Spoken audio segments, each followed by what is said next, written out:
Oh, man, I love the game of golf. It was a beautiful day out here today, wasn't it, baby girl?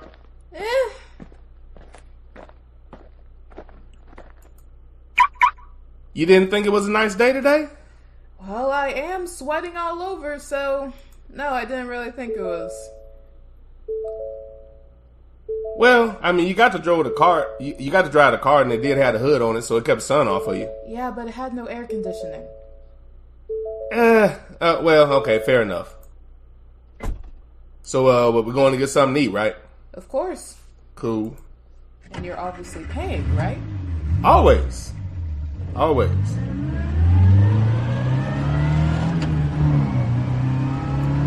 Man, golf is a fun sport. Hey, I drove the ball pretty well today, don't you think? Pretty well to the far right, yeah. But, okay, even though I went right, my iron game was really good, and I was able to fight my way out of that. Yeah, but you hit it into the sand, and you did that quite often, might I add. Even when I went in the sand, my chip was really tight, so I was able to get out of there and get close to the flag. After 3 times. You have to admit, though, my putting game was really good, and it saved me a lot of the times from all of the bad hits I had out in the fairway. And it only took you 11 holes. Listen, until you get a good golfing game, I'm going to keep giving you shit. I'm improving. I mean, since I've gotten started, haven't I got a lot better? Yes, you've gotten better since your injury. We don't have to talk about my shoulder, but I mean, that's another reason why it's coming along slowly, but, you know, I'm going to get it. I'm going to get it. Sure. Hey, baby girl, I'm about to go hop in the shower. When I get out, we'll head out to the volleyball tournament, okay? Okay. Oh, can I use my the computer? Oh, yeah, of course, baby. Of course. Hey, baby girl. Yeah. Repetition breeds familiarity. Familiarity breeds comfort. Comfort breeds complacency or success. We're going for the latter rather than the former. All right, good deal. Handle business. Okay. Hey, remember you're a beast out there. Act like it. I will. All right.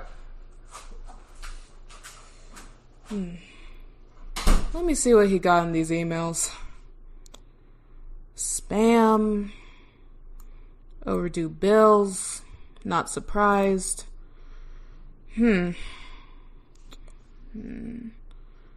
Fuck the police coming straight from the underground. Young nigga got it bad 'cause he's broke. What is this? Sarah? Linda? Becky? Amber? Amy? Molly? Ginger? Heather? Karen? Oh, hell no. We are not having this. No, I don't want no Pancake Tuesdays. Oh God, delete. No, I do not want your lemon bars, Karen. Oh, my dad's gonna get... Do you have strong opinions and you're looking for a way to express them? Are you tired of carbon copy sports radio that infests the airwaves? Do you have creative concepts and ideas that you want to share with the world? Then this is not the commercial for you. This commercial is all about Kinko's University. That's right. Kinko's University gets you prepared for the podcasting world when you don't have the chops for it. If you're one of the many people looking to get into podcasting, but you just don't have the skill, Kinko's University is the university for you. I want to do a podcast, but where do I start? And what do I talk about? Kinko's University. Don't worry, here at Kinko's University, the first thing we teach you about is OPP. That's right, other people's perspective. So you can always have something to talk about, getting it from another source. Podcasting looks fun, but do I really have to do all that research and show prep? Kinko's University. Absolutely not. Here at Kinko's, we have classes like No Preparation 101, where we teach you to get around all of that pesky show prep because we know you don't have the time. I wonder what the best time slot is to get the most listeners. Kinko's University. Don't worry, here at Kinko's, we have a class called Recycling Ideas 101, where you can find a time slot that works and just jump in that slot to try to make it happen for yourself. Kinko's University. I want to come up with new content and subject matter, but I'm not that creative. Kinko's University. You'll also take Regurgitation 101, which will help you come up with other people's subject matter that you can recycle and make your own. That's right, here at Kinko's we teach you how to get around hard work, getting new wrinkles in your brain, and having to work hard at your craft. Come to Kinko's, where you can take these top courses with top teachers. Most people that go to Kinko's graduate with Kinko's degrees, that's right, as master copiers. Kinko's University, for the skilled impaired. Kinko's University is not a real university and is not accredited. You don't actually learn any skills. You just learn how to mimic people who have actual skill.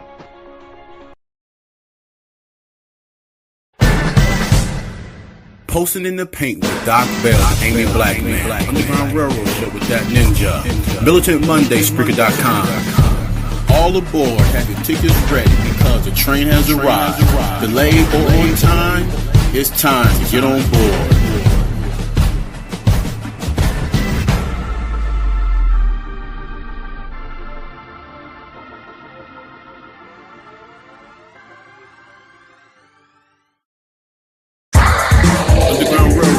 That ninja. All aboard, have your tickets ready because the train has arrived. Delayed or on time, it's time to get on board.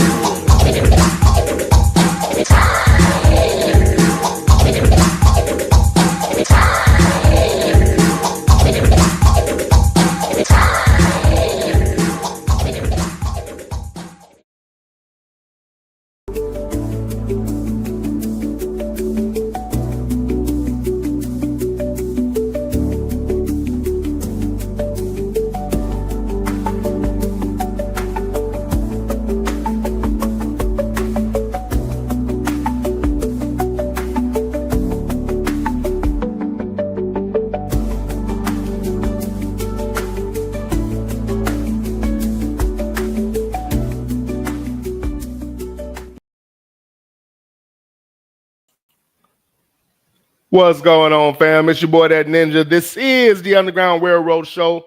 Thank you for coming aboard, man. I hope y'all are enjoying the ride thus far. I apologize for the later than usual start, but it could not be helped. Let's go ahead and kick it off just like this. I want to say, well, hold on. Is there anywhere I want to go before I go there? No. I started late enough. I want to say thank you to everybody concerning the 10th annual show on religion.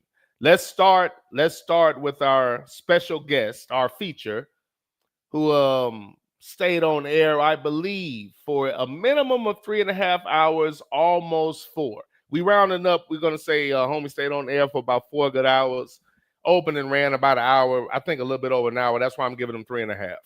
But again, the show did last over 5. So let's say my man ran minimum of 3.5, I think almost 4 strong hours on air. Gave a lot of great content. You didn't hear a lot of deflection.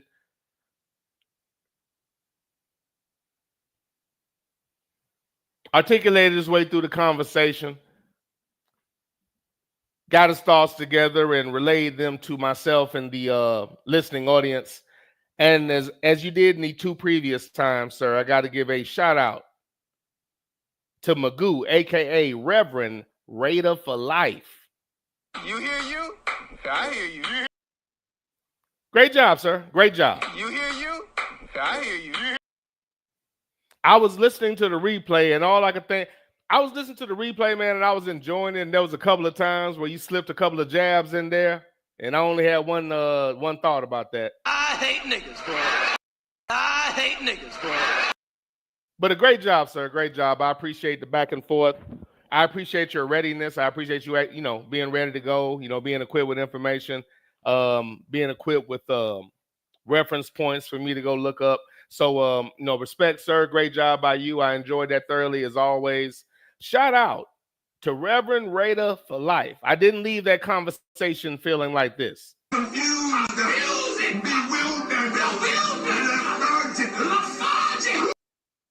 I didn't find myself saying over and over again in my mind, What? Nigga, please. as I've always said, I may disagree with your opinion, but if you have something rooted in or based in fact and research that you base your thoughts upon, something that you can go back to that started you where you're at, or something, something solid, some type of foundation for what it is that you're saying. As long as you can speak about your thoughts and or opinion with some type of validation behind it, I have no issue. And Brady, you did a great job of that, man. Thank you for the back and forth. Thank you for your willingness to have that combo. I enjoyed it thoroughly, and I was laughing at the replay. And as I'm thinking about it, one more thing. Not one more thing, but I tried to get some clips together, but time just didn't allow for it. All the things I was doing, moving around and whatnot. So time didn't allow for it. But what I'm going to do, because I'm no longer going to do the Ninjaversary, and I need 1 second. I'm trying to see how I can get it.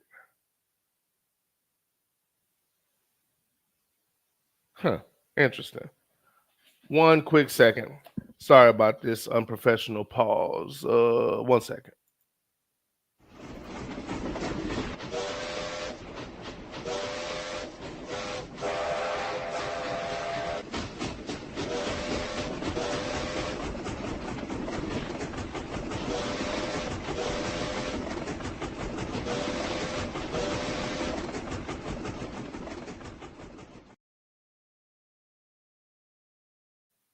My apologies. But thank you, sir, for that great job co-hosting with me on that particular show, being prepared and going the long haul. I know you did a minimum of 3.5 hours, so I appreciate it. Great job by Reverend Raider for life. Great job. Great job. Literally and figuratively.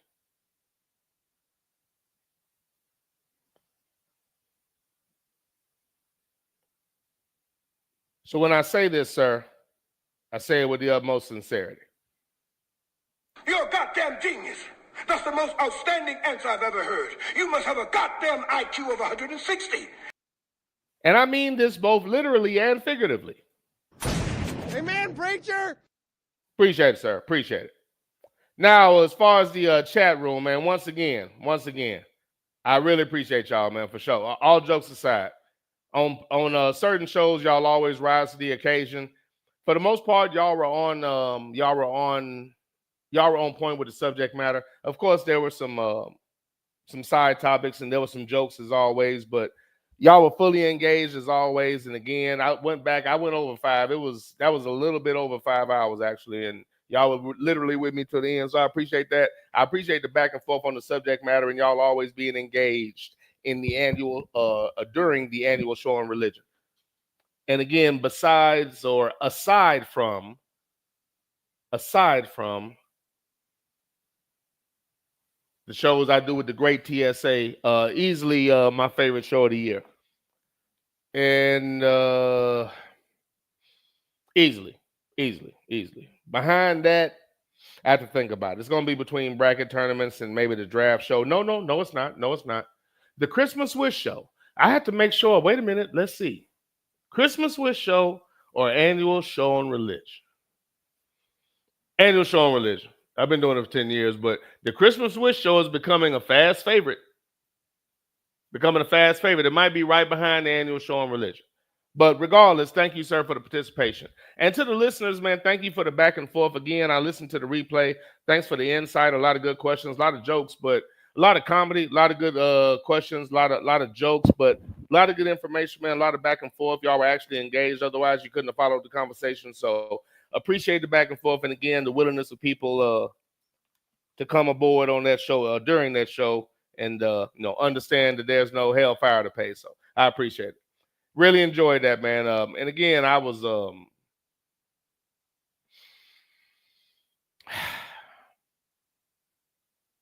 I don't want to use that term, but I was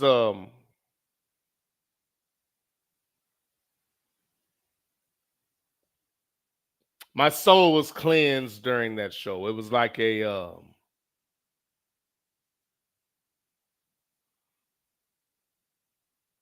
podcast baptism of sorts. Seriously, I felt so refreshed. I felt real, real good.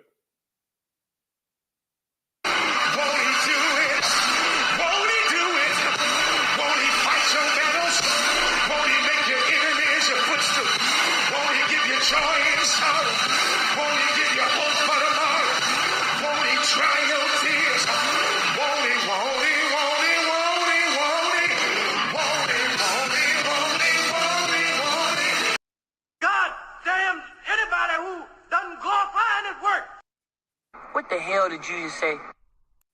This is the Underground Railroad Show hosted by your boy, that Ninja. But once again, thank y'all for the participation during the annual show on religion last week. I thoroughly enjoyed it, as always, as always. First one on this new platform, so, it was, there's a few people that haven't made that transition. Some of the normal participants in that particular show weren't necessarily around. I'm going to assume that's just life, is what it is. Hopefully they caught the replay. But thoroughly enjoyed it, and I truly appreciated it. I believe I'll do quick intros. Then I'll get into today's subject matter. Before I start with the opening, and on today's show, we're going to discuss black fatigue. Black fatigue, and I'll get into that term, what it actually means, and how it is being recontextualized by the usual suspects.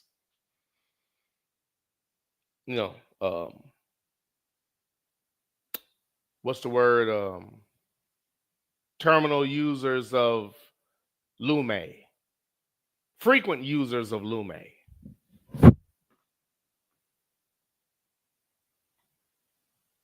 Back to the point. Thank y'all for the show last week, man. One of my favorite shows. And again, in all seriousness, though, man, y'all showed up. You know what I'm saying? Y'all showed up and y'all stayed on subject. Y'all stayed on point, and truly appreciate it. Because I know during the show at times I was listening to myself and I was like, boy, oh boy. Sick! Help! Sick! Help! God! But again, I enjoyed it. Thank y'all for the back and forth, man. That show was hysterical. I'm going to listen to it again. Y'all were on one. Raider was on one. A lot of little moments that weren't around the subject matter, but they kind of made the show. And that's the one thing I wanted to say before I got off of this. Before I get off of this and get on to the subject matter at hand. I'm not going to do the Ninjaversary again.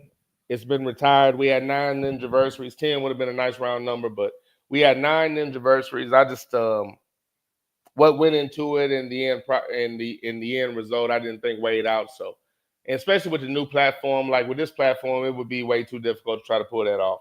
It could be done, but no, like with these limited sounders, and it just wouldn't be worth it. But what I've thought about and what I'm probably going to do is I'm just going to recap and highlight certain shows. It might just be sound bites grabbed from the show, but I'm probably literally going to talk about the show, or maybe have a portion of a show dedicated to that. Maybe that's a particular show. Maybe it's some type of review, but I'm definitely going to do that with the annual show on religion. So there were a lot of good moments in that show. So instead of the Ninjaversary, where I, tribute to the listeners, used to give out, for those that don't know, it was an annual show we did early in the year, and it was a tribute to the listeners where I gave out numerous awards for their participation.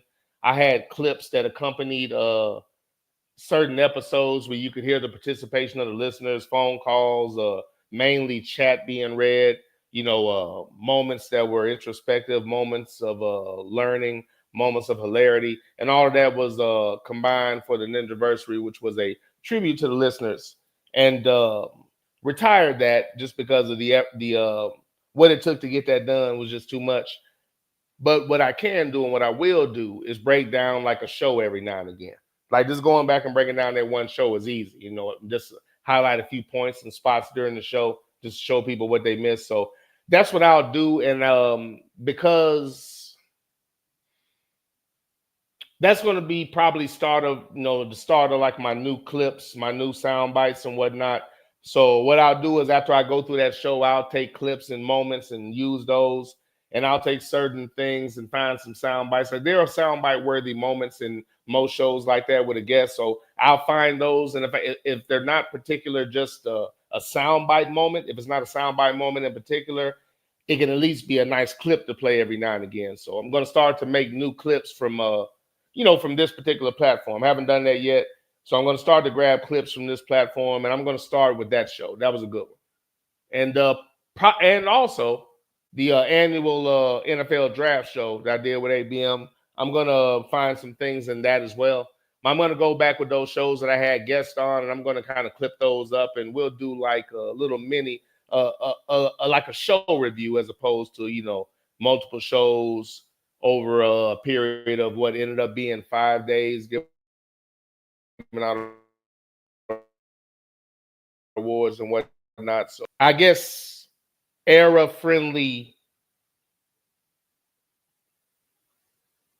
more era-friendly, compacted snippets, of shows as opposed to the elongated show that I used to have. So look forward to that, or be ready for that. We're going to do that with that annual show on the draft, the annual show on religion. I'll probably dedicate a segment to that.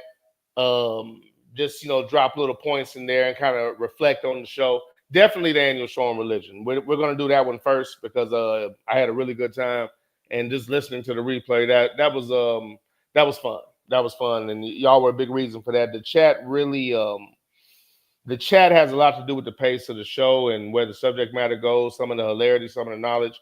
You might say something that causes me to think about something, and I go off on a rant about that. So it has a huge impact on the show, and it's a part of it that at this point I really wouldn't like to have taken away. It's basically real time. It's being interactive in real time, as opposed to watching some, throwing it in there, getting back with somebody. I've grown accustomed to it being live and being able to interact and hear the reaction and the thoughts on what's being said in real time. I've grown accustomed to that. That just wasn't normal back in the day. We've grown accustomed to it, but, old enough to remember when you actually had to wait to find out if people were invested in what you said and did. Instant reaction can be both good and bad. Once again, this is the Underground Railroad Show hosted by your boy, That Ninja. Allow me to do intros, then I'll get into today's topic, Black Fatigue. And I will elaborate further on that title and how it is being recontextualized by those that overuse Lume. First man aboard the train, the aforementioned guest host. God is good. Woo! Jesus.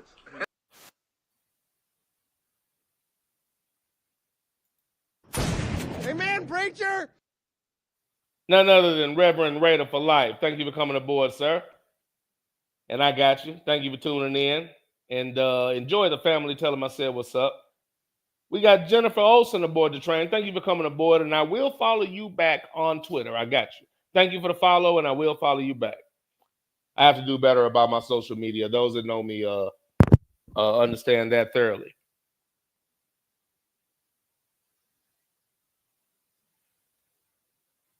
We got my man Sluggo on the train. Thank you for coming aboard, sir. Sluggo was a big-time participant in the annual show on religion, as always. And I got you, sir, on the cows. Oh, I ranted about the first one? Oh, I got you. It wasn't a cow, but I ranted about it. I got you. Got you, sir. I think I know I have an idea of what that's going to be. Sluggo said, did the religion show give that? I didn't say it. I did not say that. You said it. Sluggo said, did the religion show give that ninja life? Sir, I didn't say that. You said that. I told you I wasn't going to use that phrase. I just said I was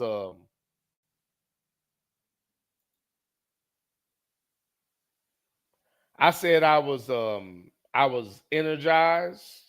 I felt good after I felt cleansed. I felt, dare I say, reborn.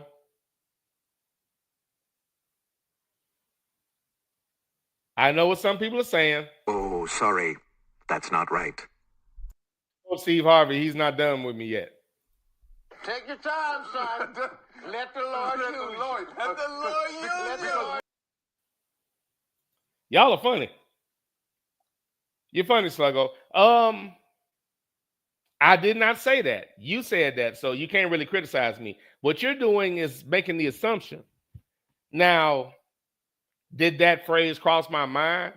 And did it cross my mind? Sure. Would I ever dream of using it? No, it's not happening. It's not happening. That's why I kind of changed it up. I found a better or a different way to say it. Found a better way to say it, sir.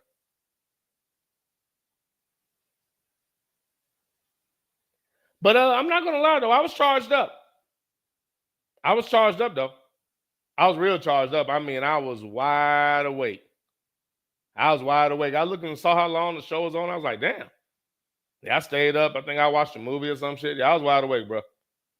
Was not tired at all. And any sound bites that aren't accommodated, it's because for whatever reason, they are not in the area that I feel like they should be. But I got you, sir. It didn't give me, technically that phrase is applicable, but I didn't say that. Did the religion show give that ninja life? Hell no. Hell no. Technically, yes, but I'm not using that term. You hypocrite motherfuckers. Sluggo said, there's been excellent sound bites from the religion shows.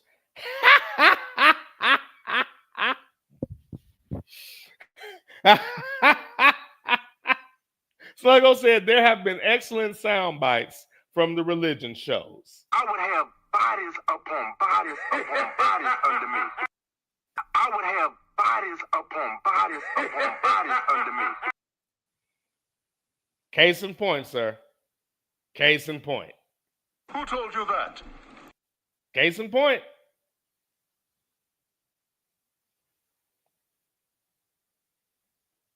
Case in point, sir. Case in point. Coming aboard the train with his usual good evening. Motherfucker. Got none other than JBJ on the train. What's going on, sir? Motherfucker.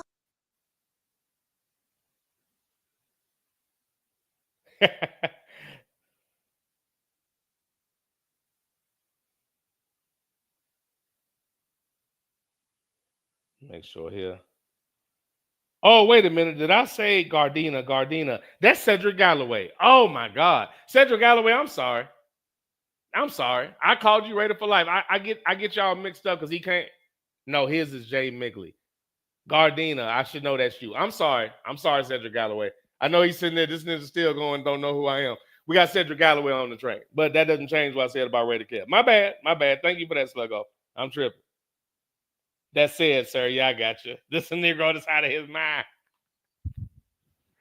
Sir, I don't know why. That soundbite is not available, but yeah, I deserve that. I hate niggas, bro.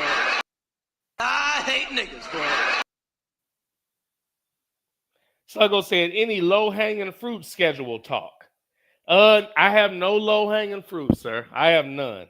Sluggo said, I'm excited to see the great Jaden Daniels. Me too, and football's still on my brain, and I'm gonna have some more football thoughts. I still have half of the teams to go through as far as grading their draft and did I feel that they addressed their issues. But before I do that,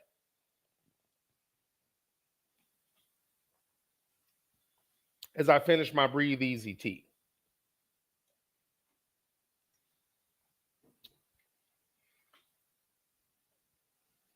I like to talk about black fatigue. I was sitting around with my best friend. We was kicking it the other day. We just sitting around talking, as we always do. And I credit that cat really for, I credit my back and forth with him most of the time for like debating skills and the ability to articulate myself and whatnot, because that was, I noticed that what we did was different because we would sit there and have conversations and we might have a heated discussion because we both believe what we were saying, and we would keep, reiterating that with another point. But no, because of this. But no, but this and this. Yeah, but if it's this and it's this. And we're sitting there going back and forth and doing that. And people on the outside would think that it's an issue. We're about to fight. We're actually having a problem, to the point where they, been times where they would check back and like, man, everything good, yeah, we just talking, but it's just having a passionate, that there's a difference between a passionate discussion and an argument. But we would have constant passionate discussions and disagreements, but that's not the end of the world. That was just regular. So again, that's why it's so weird to me that when I did that in like this podcasting realm, so many people took offense because they actually feel like you should agree with them if you're cool with them. And that's just not what it is. That's selective ignorance. I can't do that. But, it's interesting. But I credit homie for, credit him for a lot of those debating skills, being able to have putting into practice conflict resolution. But we were sitting around talking, and he was telling me about something that white America was using. And he said they're using something and calling it black fatigue. Confused, bewildered, lethargic. And he was explaining to me the manner in which it's being used by, and again, when I say this, I'm obviously not talking about all, but let's just say, a good portion, probably, the kind that voted this asshole in office and, say Blue Lives Matter every time they murder somebody because secretly that's a joke. But people like that, good old Americans. But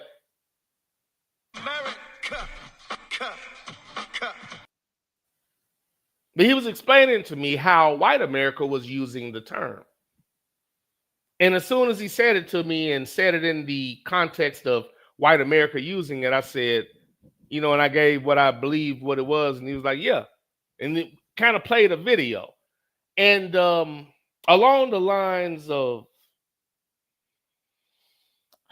as I spoke about in the annual show on religion last week, and I don't know if I mentioned this, but, we're in an area where we consume food that, really wasn't meant for us, hence a lot of physical problems. And again, referring back to the show on religion last week, and I just remember one more thing I need to do before I really get into this. I have to keep going now, but let me make sure I have this on the. I'm sorry. I got to put some on here so I don't forget. Should have done it already. You know what? I'll probably do it now. It makes sense. As I'm referencing the annual show on religion.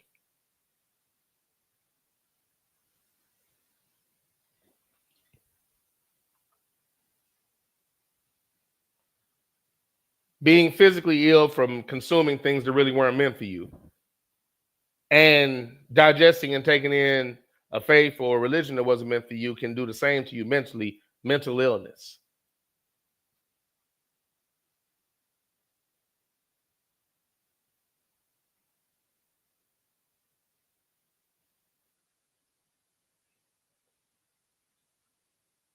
And when he played that damn video, now I'm not saying there were ninjas on there agreeing, but what I'm saying is there's this odd need to legitimize a ridiculous statement by talking about it and always saying that stupid shit. We really got to look at ourselves. Confused, bewildered, lethargic.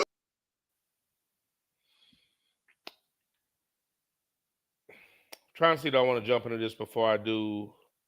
Yeah, I can wait. Let me just put this here this way I won't forget. I meant to do that before I got started. I knew there was something, but I couldn't remember. All right, I got it on there now. I won't forget because all right, now I got it. All right, so let's continue. MC is the Underground Railroad Show hosted by your boy That Ninja, discussing black fatigue. So he brought it up in reference to how portions of white America was using it. How they're fatigued with quote unquote black people and some of the things that we do. They're fatigued. And I watched a little video when they were talking about it. And, very aggravating. Now I remember why I went on that rant. The whole point about that, taking in food you're not supposed to eat, taking in I hate taking in bullshit and listening to stupid shit It literally, most people can just kind of laugh it off. I can't. It really bothers me. That's literally why I stopped watching the 4-Letter Network. At this point, I don't know, 15, 20 years. I haven't watched the shit. I don't know anything about the people they got on there. I'm not privy to the stories. So when I give you opinions, it's just for me watching the game or whatever I'm doing. I haven't been subjugated to the constant pushing of their narrative to where, for some reason, that makes it legitimate for most people. I'm not subject to it. I don't watch them at all. Not for anything except the sport. I don't watch any kind of broadcast they put out because it literally gets on my damn nerves because it's normally not about the sport. It always has an agenda.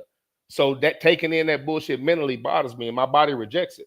Almost, maybe that's like a little blessing. I think it's most people, but they just fight through it. Food that isn't good for you, most of the time your body tells you, hey, homie, leave this alone. Watch this. That's your body saying, this ain't for you. You either need to leave it alone or eat it seldom. Or you're going to have to take something to help you out, but this isn't for you. And most of those things I've left alone. And I've noticed the way I am, I hate to hear things that bother me or that are false. And it really bothers me. I really can't listen to it, which is why I was so frustrated with sports talk. Because literally every show was like that. There was nothing I could listen to once they got rid of the stews.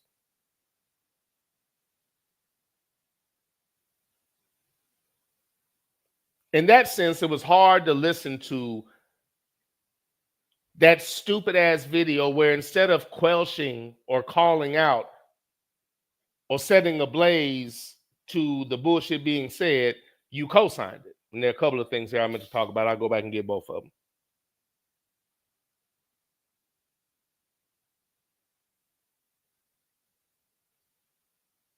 So the way that they're using it now, they're trying to speak about it as if it means quote unquote white people being tired of dealing with black people.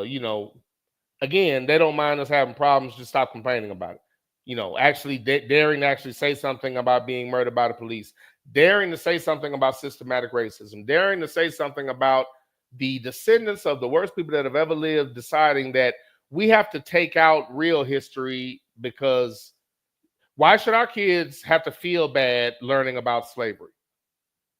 Let me say that again. White people, why should our kids have to feel bad? That was their rationale for taking out real history, recontextualizing it, and trying to draw some kind of false equivalence. And that's what they always do when it concerns them being on their bullshit. We're not going to talk about the problems that we cause and the problems that a lot of us are. We're going to talk about the result of the results of the problems that we are. The reaction to us being a problem. We'll talk about that without addressing the fucking issue.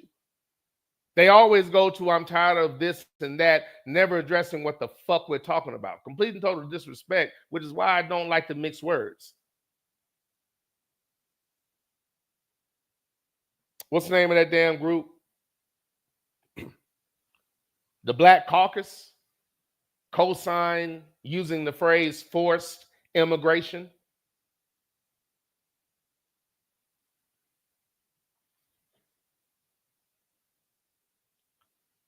The phrase black fatigue, what it actually means, it refers to the feeling of exhaustion and emotional distress experienced by black people due to the cumulative effect of racism and systematic injustice. It's a term coined by diversity and equity consultant Mary Frances Winters, who describes it as a result of small acts of disrespect, the constant need to prove one's worth, and exposure to news about injustice and violence. So something that describes what we're going through in this country, something that is an absolute fact. Before it is ever taught, before it is ever really understood, a lot of people probably wouldn't really know and maybe define it as that. I wasn't aware of it, that there was not an actual term. We describe it all the time, but I wasn't using that as a reference point. Small acts of disrespect are described as microaggressions, and subtle forms of racism can take a toll over time. This is the type of shit that every black person deals with. And it's never acknowledged and never talked about. They just want you to shut the fuck up about it, but they want to keep being pieces of shit. I shouldn't have to stop being an asshole. You just need to stop being sensitive. That's not racism. Racism is my kid knowing the truth about my piece of shit ancestors. And that's what you should call them if you're an actual man. You can say, I'm glad to be in this position because my ancestors were murderers, but that's what the fuck they were. But no, you want to label them as great and get mad at anybody that says anything other than that. That's why they're erasing the history in real fucking time, our history. And now you're taking a term that literally means what we deal with in this fucking country that takes a toll on us, which is why so many black people die way too fucking early and deal with so many health problems. One of the reasons. And they're recontextualizing that to mean white people being upset about having to hear about the problems that they cause. Ain't that a bitch? He looks harmless, pathetic even, weak chin, pale complexion, but I assure you he's dangerous. The one thing that America does a great job of is never addressing any of the fucking issues that they that they're causing, or that they're a part of, or that they're complicit in. But they'll complain about the results of their actions. They'll complain about people speaking up on their bullshit. They won't even address the fact that it's happening. They won't fix it. They won't even acknowledge it. But they'll tell you to shut the fuck up talking about it. And now coming up, taking a term to me again. This goes back to showing religion again, rewriting history. It's all the same. They haven't changed. Very simple. Evil, wickedly brilliant, but kind of simplistic at the same time. It's the same shit. I'm just gonna whitewash this shit. I'm gonna whitewash the truth. And over time, people will actually believe that's what the term is. That's why I say don't get taught, always learn. When he spoke about this and I looked into it, I found out that's what the term actually meant. And they're actually trying to recontextualize it in real fucking time as some type of pity party for white people that might have to hear the truth that makes them uncomfortable with their fragile asses. Who told you that? Go to hell. So again, it's one thing to never address the issues. It's one thing to play victim when your improprieties are pointed out. But not only do they want to do that, they want to come up with terms and put out stupid ass videos. Look up Black Fatigue. When you get a little free time, if you can watch that shit, and watch how stupid that motherfucking video is. The caucasity of these individuals to speak about how hard it is for them having to hear the truth about their behavior. Because that's essentially what that was. And this is the Underground Railroad Show hosted by your boy, That Ninja. And let me stay on point. So they're already whitewashing our history in real time, and now they're going to literally do it. They're literally going to change our history, and now they're trying to whitewash things in real time.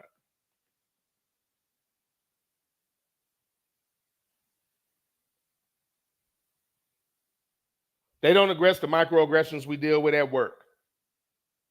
Everyday life, especially nowadays when very simple-minded, sheep-like non-bathers think they have some type of power because you elected a piece of shit. And, a lot of people are catching ass whoopings behind that. But, another story for another day. But these individuals that actually think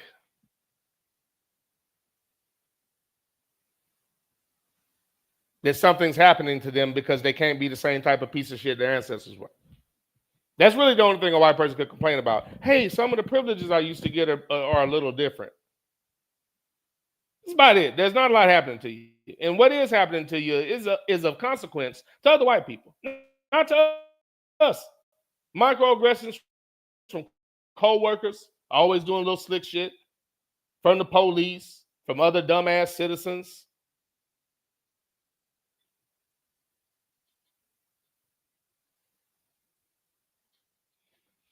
Watching crimes being committed in 4K, watching nothing happen to the offenders, and then seeing laws being stretched and bent to house ninjas or to jail ninjas that have found a way to make money in this country.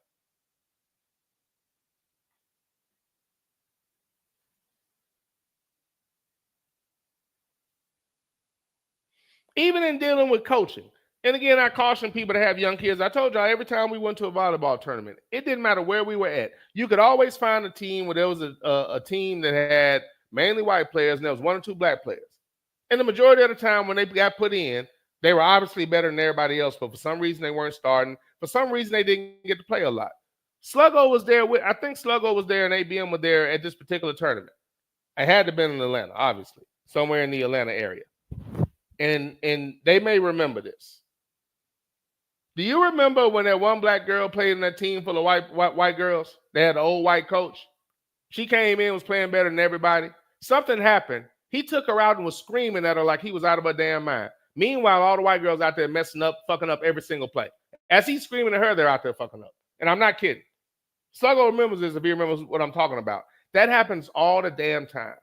All the time. You have to be so careful about, and I know it happens all the time because when I'm out of town in tournaments, Florida, Indianapolis, that didn't matter where I was at, in Georgia somewhere, New Orleans, no matter where I was at, I saw that every single time. There were always teams that had that element going. Happens all the damn time. And if you actually say something about it, now you have an attitude. That's something that they say for people that don't know how fucked up they are. When a black person actually speaks up on being mistreated, they just say you have an attitude. That's how fucked up some coaches are. That happens a lot. And people that don't play sports don't understand that. That's a weapon that they use. Attitude. Again, you could have players out there being selfish and conspiring to do certain things. That's not looked at as bad, but if you speak up on mistreatment, that's a microaggression, and that happens a lot, and I mean a lot. And there's some people that kind of throw that to the side because of sports, and those are people that are confused about life, if you ask me. But do your thing. But these things happen all of the time. None of this is addressed. If it is, it's met with vitriol. And now to compound it, you want to come up with a term to talk about how bad you feel. Ain't that a bitch? The truth is for everybody, but everybody might not be for the truth. How fucking fragile can you be? Who raised you? That is some serious white fragility right there. Come on, man, that's a brittle spirit. That is a brittle ass spirit. Systematic racism, no big deal. Microaggressions all the time, no big deal. Race soldiers in uniform attack you disproportionately, no big deal. White people having to hear about it, we have to address this. This is black fatigue. I'm just tired of it. Let's find a couple of black people or make up a couple of stories to mix black people in to justify our racist bullshit. I'll give you an example of one story. Motherfucker was talking about, and I hate to say that all inarticulately and shit, but that's how annoying the shit is. This individual was speaking on seeing 2 black people going down the street and they stopped and talked in their cars. And they did it for a while. So after a while, people were yelling at them or whatever, and they went on. It was 2 black people. And he tried to justify what he was saying. He talked about that, but he was using that as an example of black fatigue. Individual actions by a couple of people on the road. Number one, nobody's worse on the road than white people. Anybody has a problem with me saying that? You don't drive much. Nobody's worse. Nobody's more privileged. Nobody thinks they should never have to stop or slow down or deal with the same shit they do to everybody on the road more than them. If you've been in neighborhoods and you come to 4-way stops, elderly white people do not obey that at all. They don't feel like they should have to stop. You know what? I'm not going to say it, but just pay attention to 4-way stops, and you tell me do certain people actually pay it? Do certain people just pretend like they don't know they weren't stopped and just keep going? Old white people are the worst. When I see an old white person at a 4-way stop, I just wait to see what they're going to do. They don't care who got there first. Them jokers just go. They don't even turn their head to see who was looking. And I'm not even talking about an age thing. But as far as speaking about road behavior, I don't know who's worse than them. But again, going back, this is what he's talking about as an example of black fatigue. 2 black people in the street doing something that didn't affect his stupid ass. And to justify his ignorance, he said, and I'm sitting there and, there's this black couple behind me. And they said, you see, this is why they hate us. Do you hear him trying to justify his fucking poor upbringing? This is why they hate us, because 2 ninjas stopped in the road and talked. Really? Okay, let's dive into that. And look, to finish it off, He said that the black couple said 30 years ago, I would go out there and drag them out the car by their dreadlocks. And he said, you know what? 30 years ago, I'd have been right there with you. This is a real fucking video. This is how delusional these fucking people are. So he tried to dress up his ignorance in this black couple said.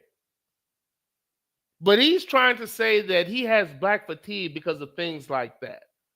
Individual actions by a couple of people that didn't affect your motherfucking ass one way or another while you over there eating.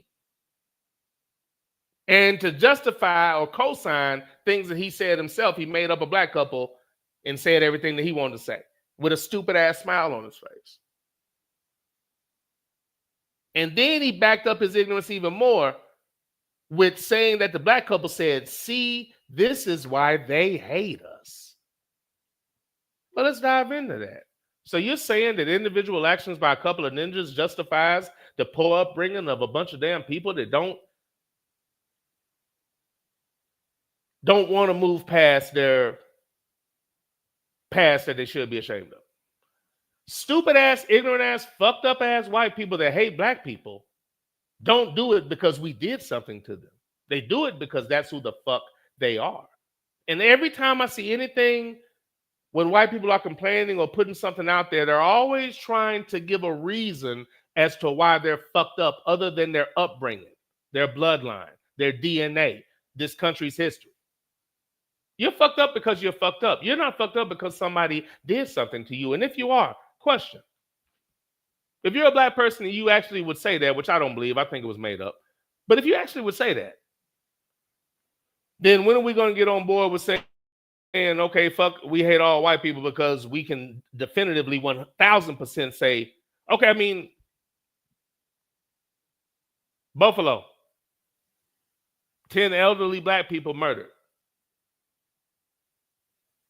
Crazy cracker, Peyton Gendron. He's talking about 2 black people in a car in traffic talking, holding up traffic. I think 10 fucking homicides just may trump that. So if that shit is justified, when are we all going to co-sign hating white people because one white person did something? So obviously it reflects on all of them. That's why they hate us. I always hate when they use us as a reference to try to justify their stupidity. You're fucked up because of your parents. You're fucked up because you're ignorant. You're fucked up because of your upbringing. You're fucked up because this country promotes it and you go with it because you don't really have any type of morality. Nothing. That's why I hate when it comes to voting and everything. Dumb niggas saying we or talking about what we did and voting. Not voting and not voting does not make white people fucked up. Their parents do. That's why they're fucked up. That's why people like this are taking something meant to talk about what we deal with, dealing with them, and turning it around and saying, look what we have to deal with. Niggas in traffic. Systematic racism means nothing. Murdered by police means nothing. But having to hear about it, goddamn, this is unbearable. Come on, man. That's a brittle spirit. That is a brittle ass spirit. And instead of, I'm not saying a ninja was co-signing it, but the only thing you should have been doing was telling them how ignorant they were to bring that up. Instead of doing that house nigga shit or that dumb nigga shit or that sheep nigga shit and saying, we got to look into this. No, they need to look into why they're fucked up, because it's not because Tyrone pissed you off at a video store one day. Your mother and father did this to you. Your bloodline, your DNA, your heritage. This has nothing to do with us. Hang in there, whites.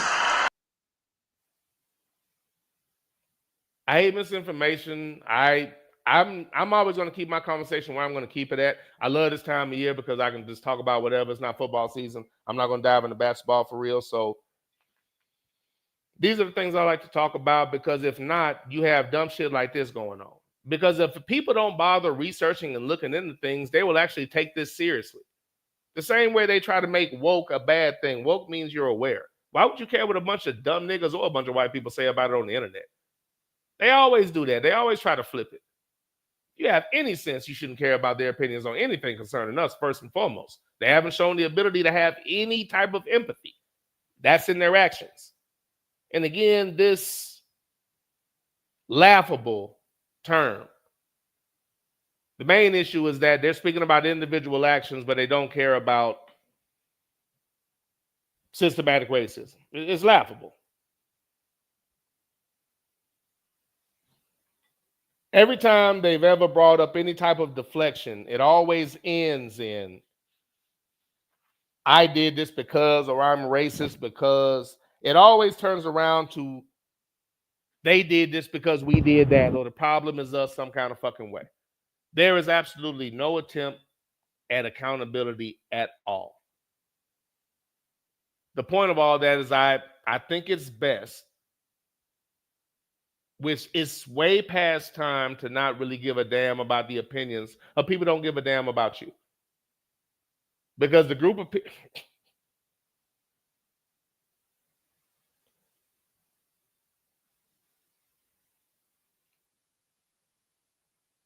In a world where black people are being murdered by police and they're being walked out of the system. In a world where Peyton Ginron, Ryan Palamita, and countless other crackers are going after groups of black people on campuses and areas where they think black people are.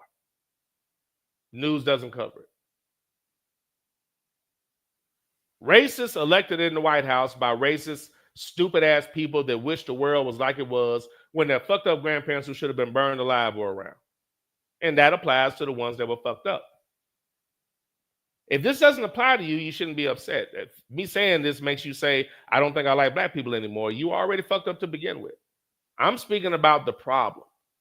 As Malcolm X said, if I had 500 snakes outside, 500 snakes were after me, and I knew 100 of those snakes were good, I knew for a fact that those 100 snakes weren't going to bite me. They had no problem with me. Am I going to close the door and keep all the fucking snakes out? Or am I going to let them all through and hope those 100 form a circle around me and protect me? You're going to close them the fuck out. If it doesn't apply, it doesn't apply. But one of our main issues is not talking about shit.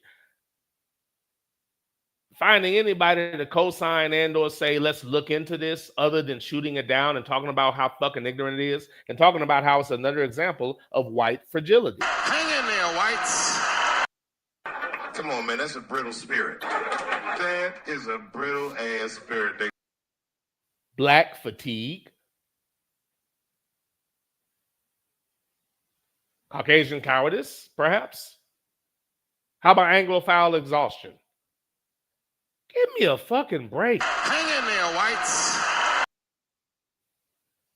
It's amazing to me, the psychopathy. Again, it is a major sign of psychopathy to not give a damn about a group of people dealing with actual problems, physical murder, and systematic racism, but you laugh and make stupid videos to talk about how you're tired of hearing about it. Stupid as a stupid does. Stupid as stupid does. Stupid as stupid does, sir. End of the day, I just think it's very important that we don't sugarcoat things. We don't use terms like forced migration and all of these terms to make white America feels better. For what? Feel better for what? They're not addressing anything. They're getting worse. And now they're changing history and recontextualizing terms that are meant to describe how fucked up it is for us to be here. And they're recontextualizing it to talk about how hard it is to be white and have to hear about these things. To anybody that actually think there's validity to that and you actually believe that, fuck you sideways. You rotten bums! You're all garbage! All of you! Who raised you? If you're not going to be part of the problem, the least you can do is shut the fuck up. But to actually be so fucked up, you're laughing about it and speaking about it in the opposite manner and deflecting, for that you can go to hell, and it would be nice if karma found its way to you. You're gonna get us in trouble. I'm just saying. Black fatigue being whitewashed in real time. And again, I couldn't watch too much of it. As I was saying, mental bullshit. It's hard for me to listen to stupid shit that's based in nothing more than lies. And again, to watch how it didn't just get quickly dismissed as it deserved was aggravating for me. That should have been dismissed so quickly, but instead it was spoken about as if it had validity. And that's the shit I can't stand. Black fatigue should be a class for black and white people if you're actually trying to create understanding. But instead of educating on what happened, they're recontextualizing it, rewriting it, and making it more palatable for their weak and gentle asses. And nobody that's black and in charge is saying anything. And if I bring that up, instead of it being talked about, I got simple-minded niggas saying you must hate women. No, but I would think if this person is running on being black, then white people around her changing her history in front of her might be something she want to speak the fuck up on. Anybody, the people that did lost their fucking job. And again, this isn't making the news. They're all in on it. But let's get information from this news group that doesn't care about us. Believe motherfuckers when they come on TV that don't care about us because they hire a couple of niggas to come on and speak their narrative. They've always done that. Mayor Wilson Good is the one that said, go ahead and bomb those niggas in Philadelphia. Unless I'm fucking up the city again. It's Philly, I believe. Unless it was Detroit, it's Philly. But they had a nigga co-sign that as if that absolved them from being fucked up. That's always something that they do, and it always throws everything off.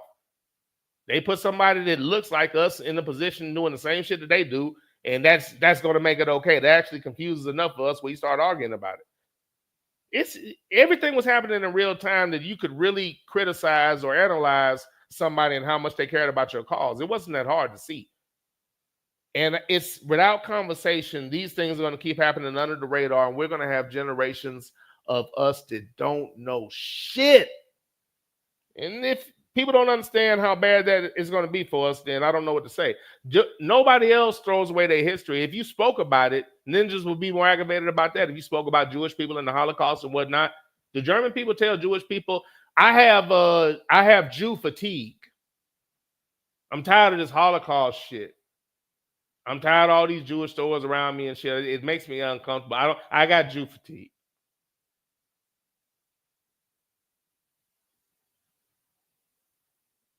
German people don't get an opinion on when and where Jewish people talk about the Holocaust, but ninjas that are in a position to say something, the majority of which don't say anything about people that were infinitely worse than the fucking Germans doing the same thing to us. Motherfuckers are put in that position to shut up and go along to get along, and that's bullshit. And if you say something about it, instead of talking about that, you got a bunch of uneducated motherfuckers saying you hate women, and we go right back to the same cycle. Well, not only does nothing happen, your dumb ass is not even asking for something to happen. You're not even demanding it. You're saying, stop. You're going to mess this up. We're about to get somebody that looks like us in a position to not do shit. Now what the fuck is wrong with you? I digress. Let me get off of that. Ignorant as hell. Black fatigue, and we're just going to change what that means. Okay. Sluggo said the whites have stolen the phrase black fatigue, and that's a damn shame. They're trying to. I mean, hopefully people aren't falling for that, but that phrase doesn't belong to them. So you're not going to address black fatigue. You're just going to rewrite it and make stupid-ass videos and always do the nigga cosign. So a black couple said, if it was 30 years ago, I'd go drag them out by their dreadlocks. A black couple said that, huh? To your ass?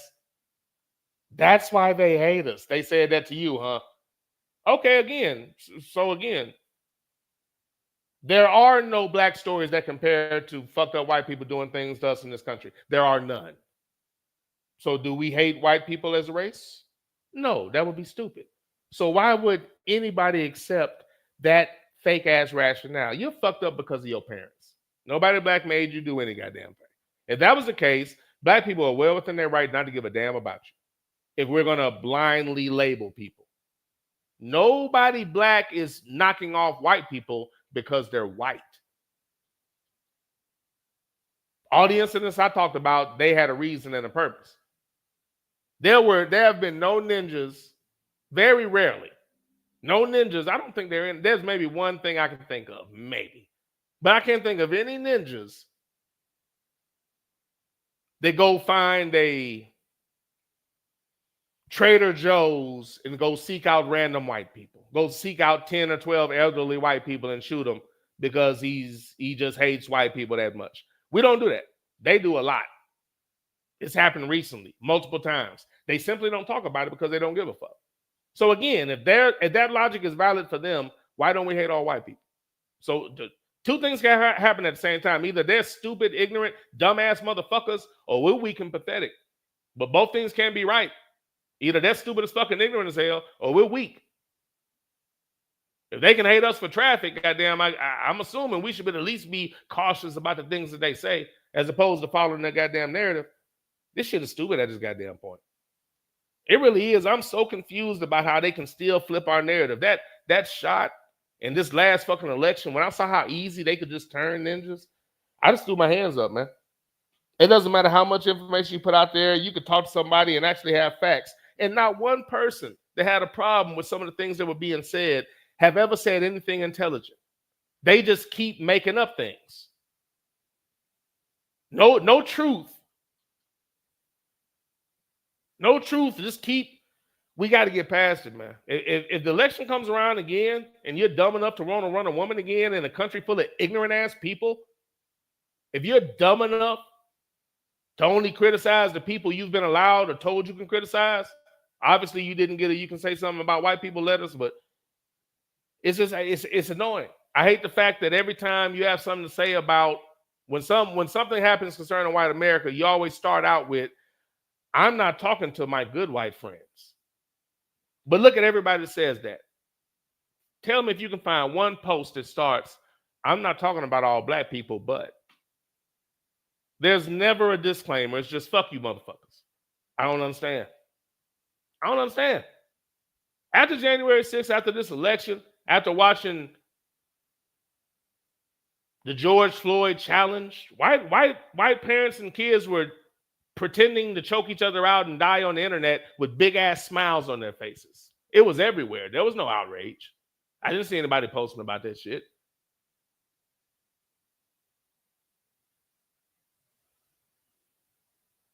But you talking to me about two niggas in traffic? Microaggressions? Black fatigue? Okay. I had to come up with a better term. Sluggo said, stolen, co-opted, same result. Yeah, facts, sir. Sluggo said, true black fatigue is the idea of being truly exhausted from the white degeneracy and their racism. And again, Sluggo said that, I'm sure, before I even got to the term. But yeah, again, in real time.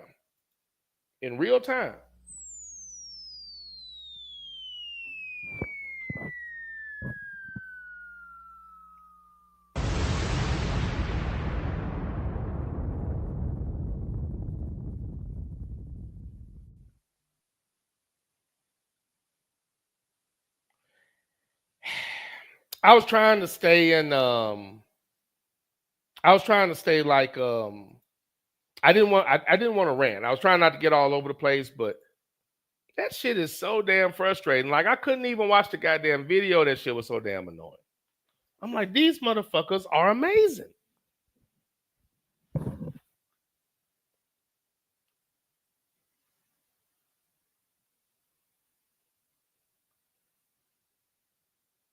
To even have a mindset to come up with some shit like that, it's fucking crazy.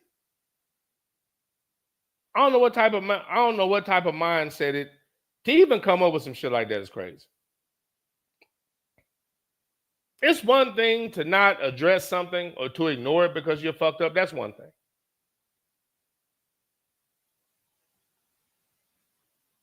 But not only that, he's going to change what it means because it's inconvenient for you.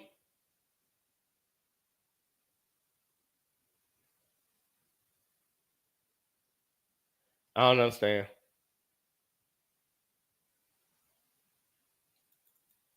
I don't understand, but it is what it is. JBJ said, quote, you know, we really have to look at ourselves. That's always the quote, sir. That's always the quote. Yeah, the white man. Yeah, the white man.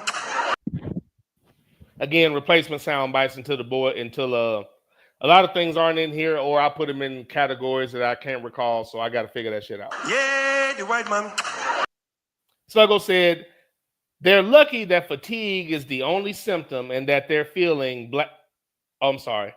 They're lucky that fatigue is the only symptom that they're feeling. Black pain is what they should be feeling. And again, preach, and let me elaborate on that. Thank you for saying that. That reminds me of something else I meant to say in the beginning. So thank you.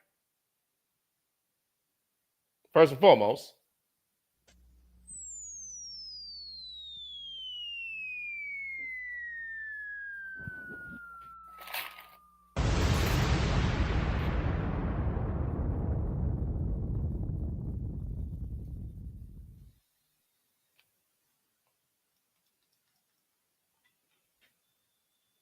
as Sluggo said, black fatigue is the only symptom that they're feeling. They should feel lucky. Black pain is what they should be feeling. This is the other thing about it. There's no appreciation for the grace. That's why I'm saying fuck talking. If black people were half as violent as we were depicted to be, there literally would be no white people left. So I know it's not true. We have too much God in us. We're too damn godly and too forgiving. Obviously. Meanwhile, we're dealing with petulant children that are so fucking weak and pathetic, they can't take hearing the truth. And I'm supposed to care about that?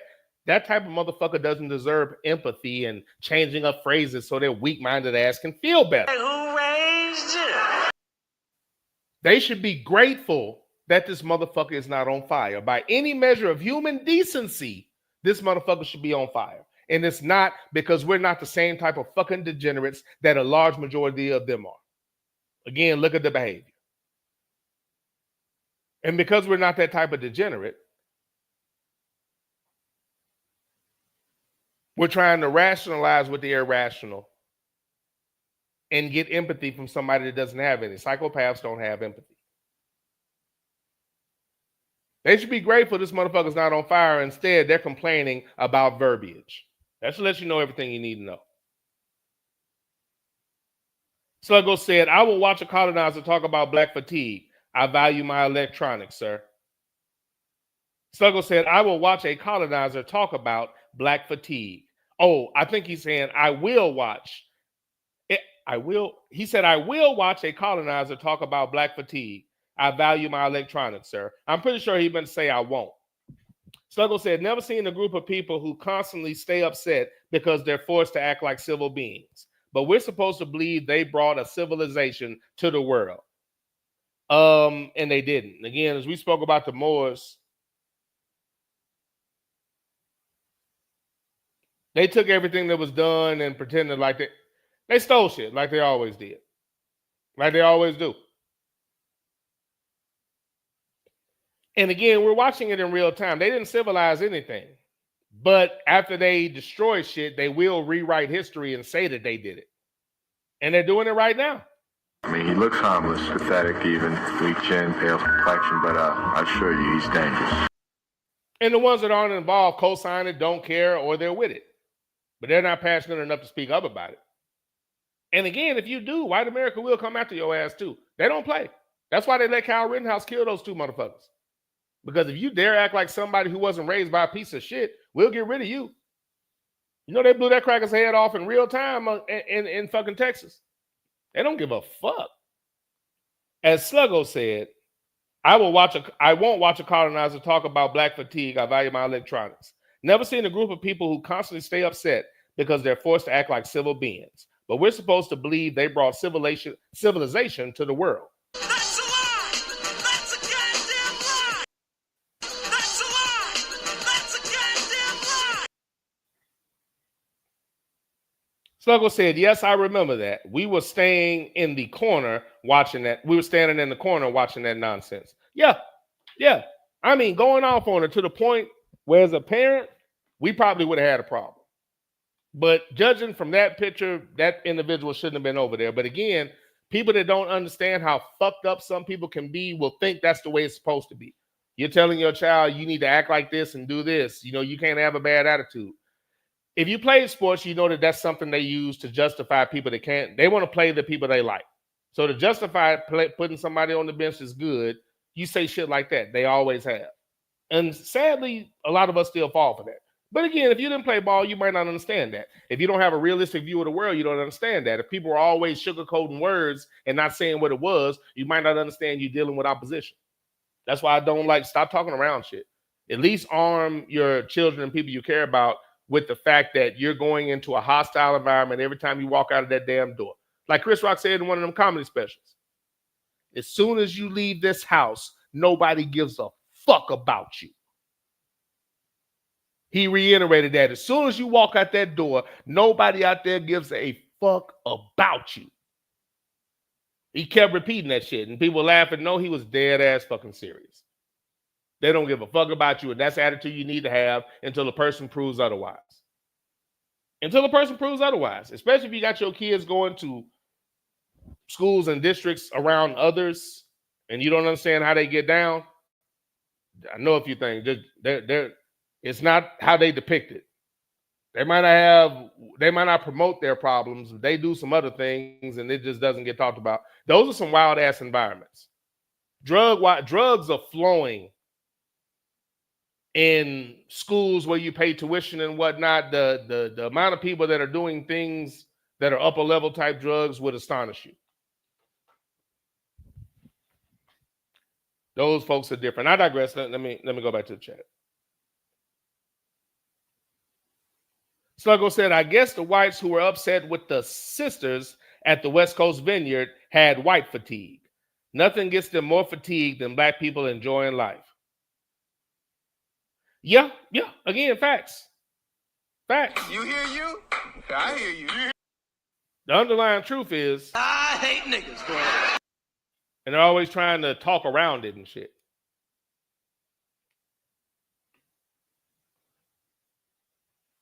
End of the day,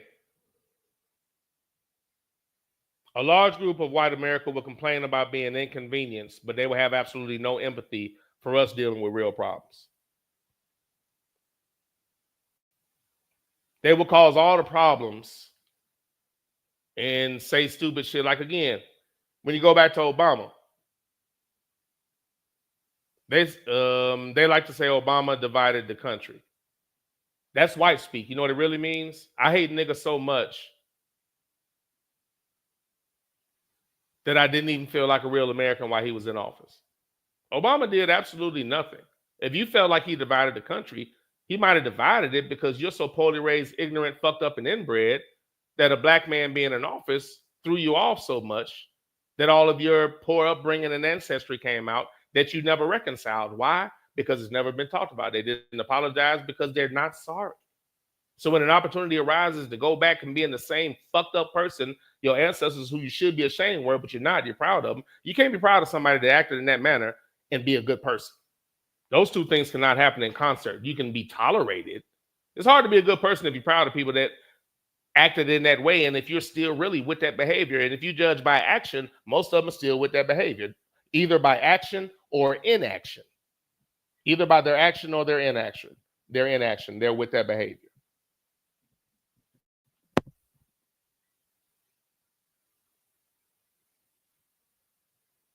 Incredible, sir. But when I looked into it and found out what it really meant, and I said, so you mean to tell me they've taken something that describes what we're going through and turned it into, oh, woe is me, having to hear about how fucked up I am? And when they hear that, the first thing they say is, I'm not racist. That's not the point. It exists. If it ain't you, it's some of your friends who you ignore and still call good people. Shut the fuck up. You're just trying to change the subject. Again, if you want to stay in your own world, go do that. But to actually speak about it and talk about, hey, stop talking about it, you can die. Shut up. Eat a dick. Live your privileged ass life where you can be fucked up and they'll still label you a good person. But to run your goddamn mouth because some ignorant bastards in the White House, man, if y'all don't sit down somewhere before you get your ass whooped unnecessarily, Jesus Christ. Motherfuckers are stupid as hell.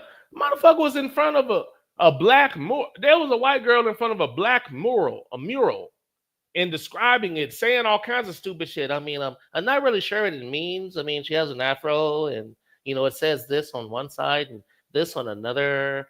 And, then this is over here. I mean, it's kind of conflicting. I'm like, what the fuck is this? Oh, so comfortable. Way too comfortable.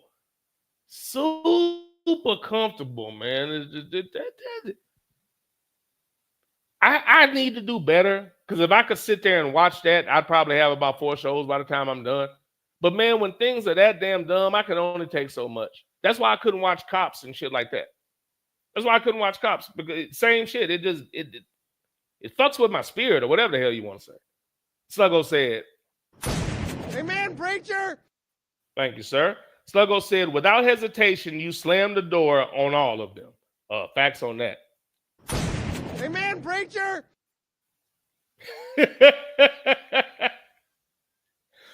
JBJ, I appreciate you allowing me to use this soundbite. JBJ said, great sermon, sir. God damn anybody who doesn't glorify his work. God damn anybody who doesn't glorify his work.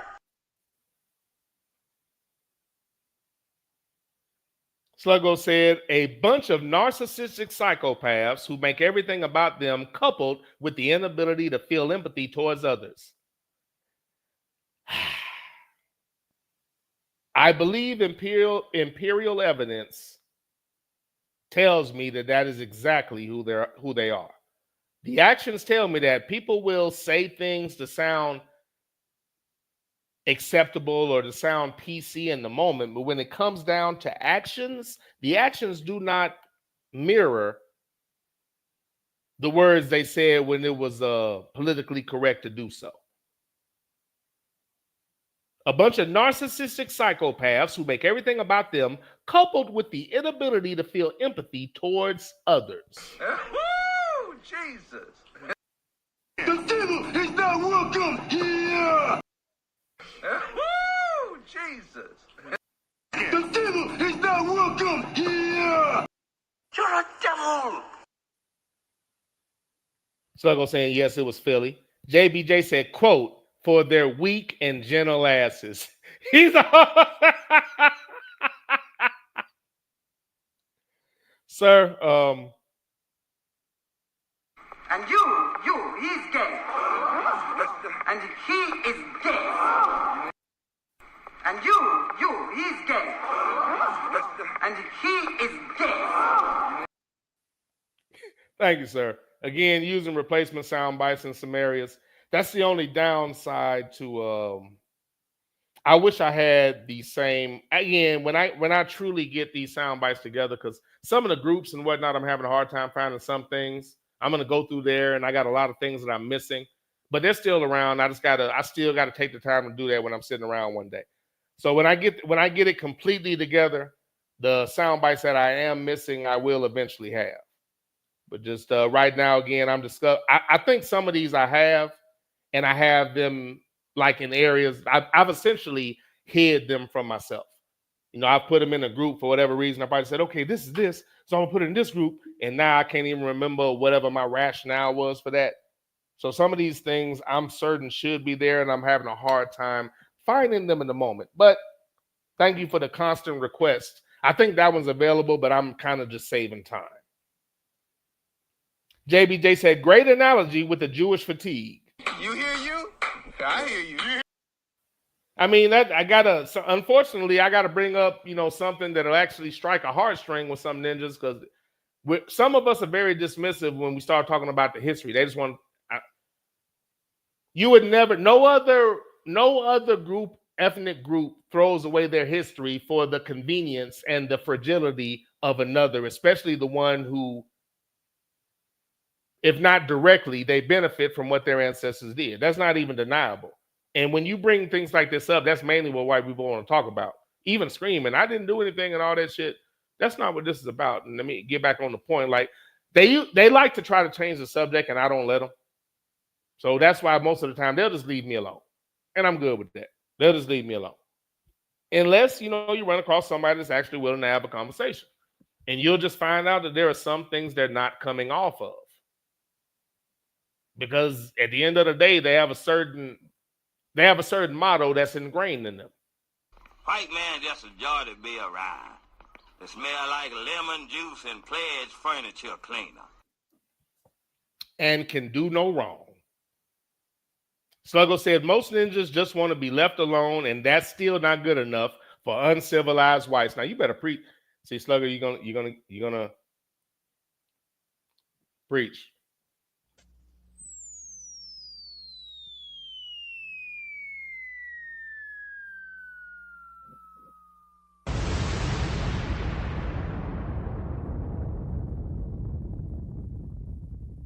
if you don't want to dive and you just want to if you just want to deal with the last century, fuck that. If you, by any measure of human decency, if you look at any other, if you draw a comparison to any other situation in any other area, dealing with the type of treatment that we had, this shit was supposed to end in bloodshed. But because we're not savages, it didn't.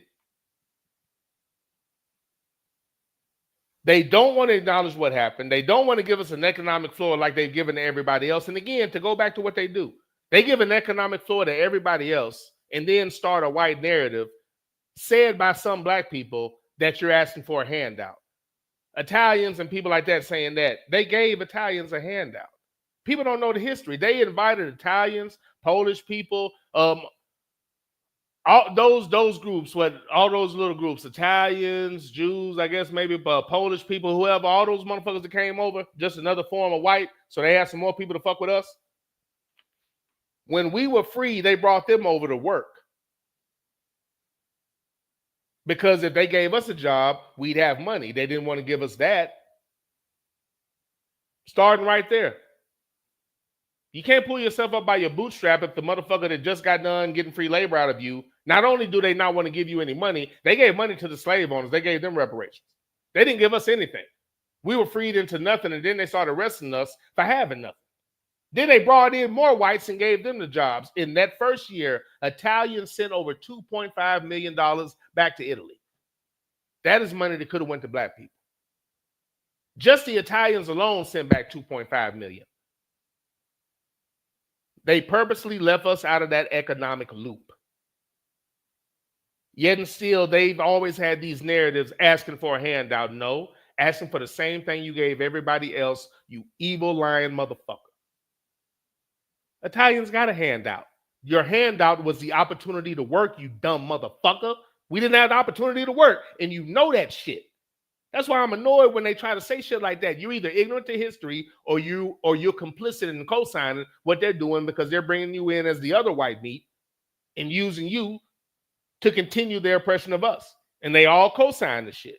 And now they bring in other groups, gay groups. So many of our women doing the divide and conquer thing, screaming about black women instead of black people. It's really bad right about now. But going back to what the hell I was saying is that it's not an excuse if you understand the history of the country. If you go back to the very fucking beginning, from the jump, I'm just giving examples as to why they have no reason to complain.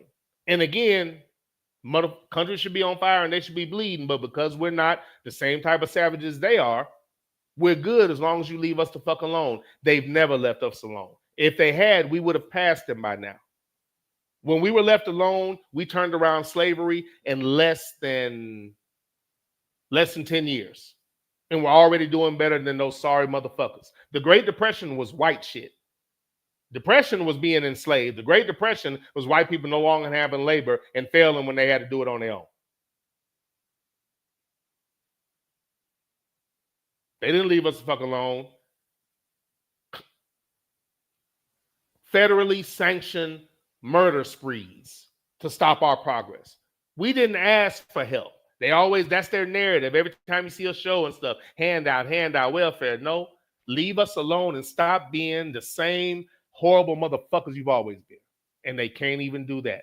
That's the reason why I have no patience for them complaining. Shut the fuck up. I don't care if you don't know your history. Shut the fuck up.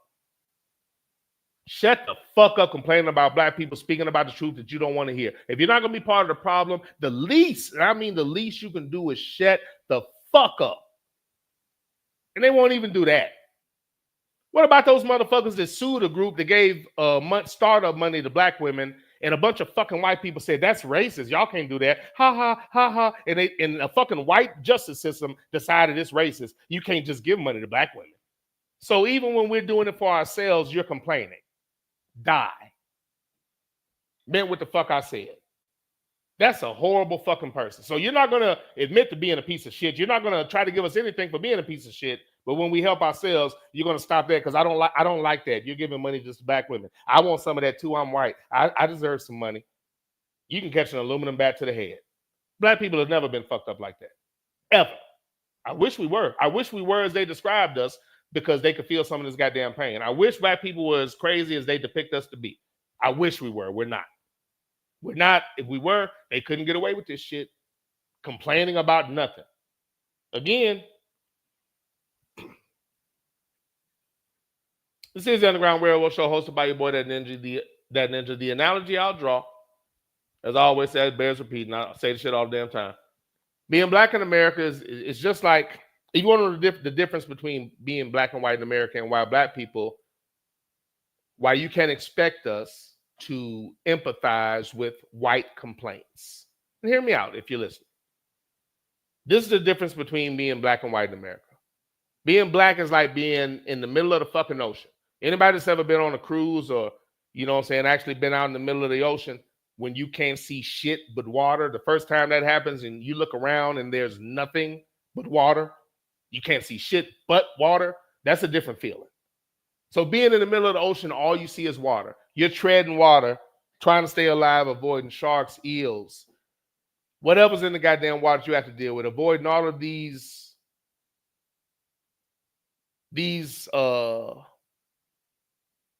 potential points of danger. As you're treading water, a white person comes by in a rowboat, and as they're going by you, they lay back in the rowboat and say, "Oh my God, my arms are so tired." Now, granted, their arms are probably tired, but because I'm treading water in the middle of the ocean, I'm not in a position to give a fuck about your arms being tired when you have a boat. As a matter of fact, I'd be a damn fool to actually spend any of my time and energy worrying about your arms being tired as you float in the boat. But here's the caveat. We're so damn nice that if you were to let me get on the boat, I would help you row so we could get to where we need to go faster. Now, again, by any measure of human decency, I should break this oar over your fucking head and throw you in the water. But because I'm not a savage, I would actually help you row when I should kill you. That's the only analogy I can give you. I'm not saying white people can't complain. I'm just saying the black people, your complaints sound like a bunch of bitches crying. We just can't hear it. Complain to other white people. The average black person can't listen to a white person complain. You can complain, but not about the country. I'm not talking regular life and, oh, my kids and all of that. Of course, you can complain about that. But complaining about this country and what's happening to you in this country, shut the fuck up. No apologies for that. Shut up. You can complain to other white people. A black person does not want to hear your complaints about the country because the only thing you could possibly be complaining about is, I don't have as much privilege as I used to and I'm mad. Okay, talk to a white person about that. And again, you're talking to somebody that starts these conversations on purpose. I know that there's no reasoning with most of them. Most people don't engage in uncomfortable conversations. You do the surface thing and go to work, and I get that. But I'm telling you, through experience, you can't get most of them to be honest about anything concerning that. Or they pretend like it doesn't matter. Like they magically ended up in their place. Again, back to the subject, we didn't ask for handouts. Leave us alone. If they had left us alone, we would have passed them a long time ago. They didn't. They committed murder and used guns and savagery because we were better than them. Still are. That's why they keep putting up obstacles. They've never gotten out of the way. Not only will they not get out the way, they're complaining when we tell them to get out the way. That's why I don't have patience for ninjas in a position to do something about it. And the only thing you want to say is there's no racism in America and you co-sign shit like forced migration. So they can be comfortable. Fuck them being comfortable. You should be happy that the only thing we're doing is pointing out the atrocities. You should be happy.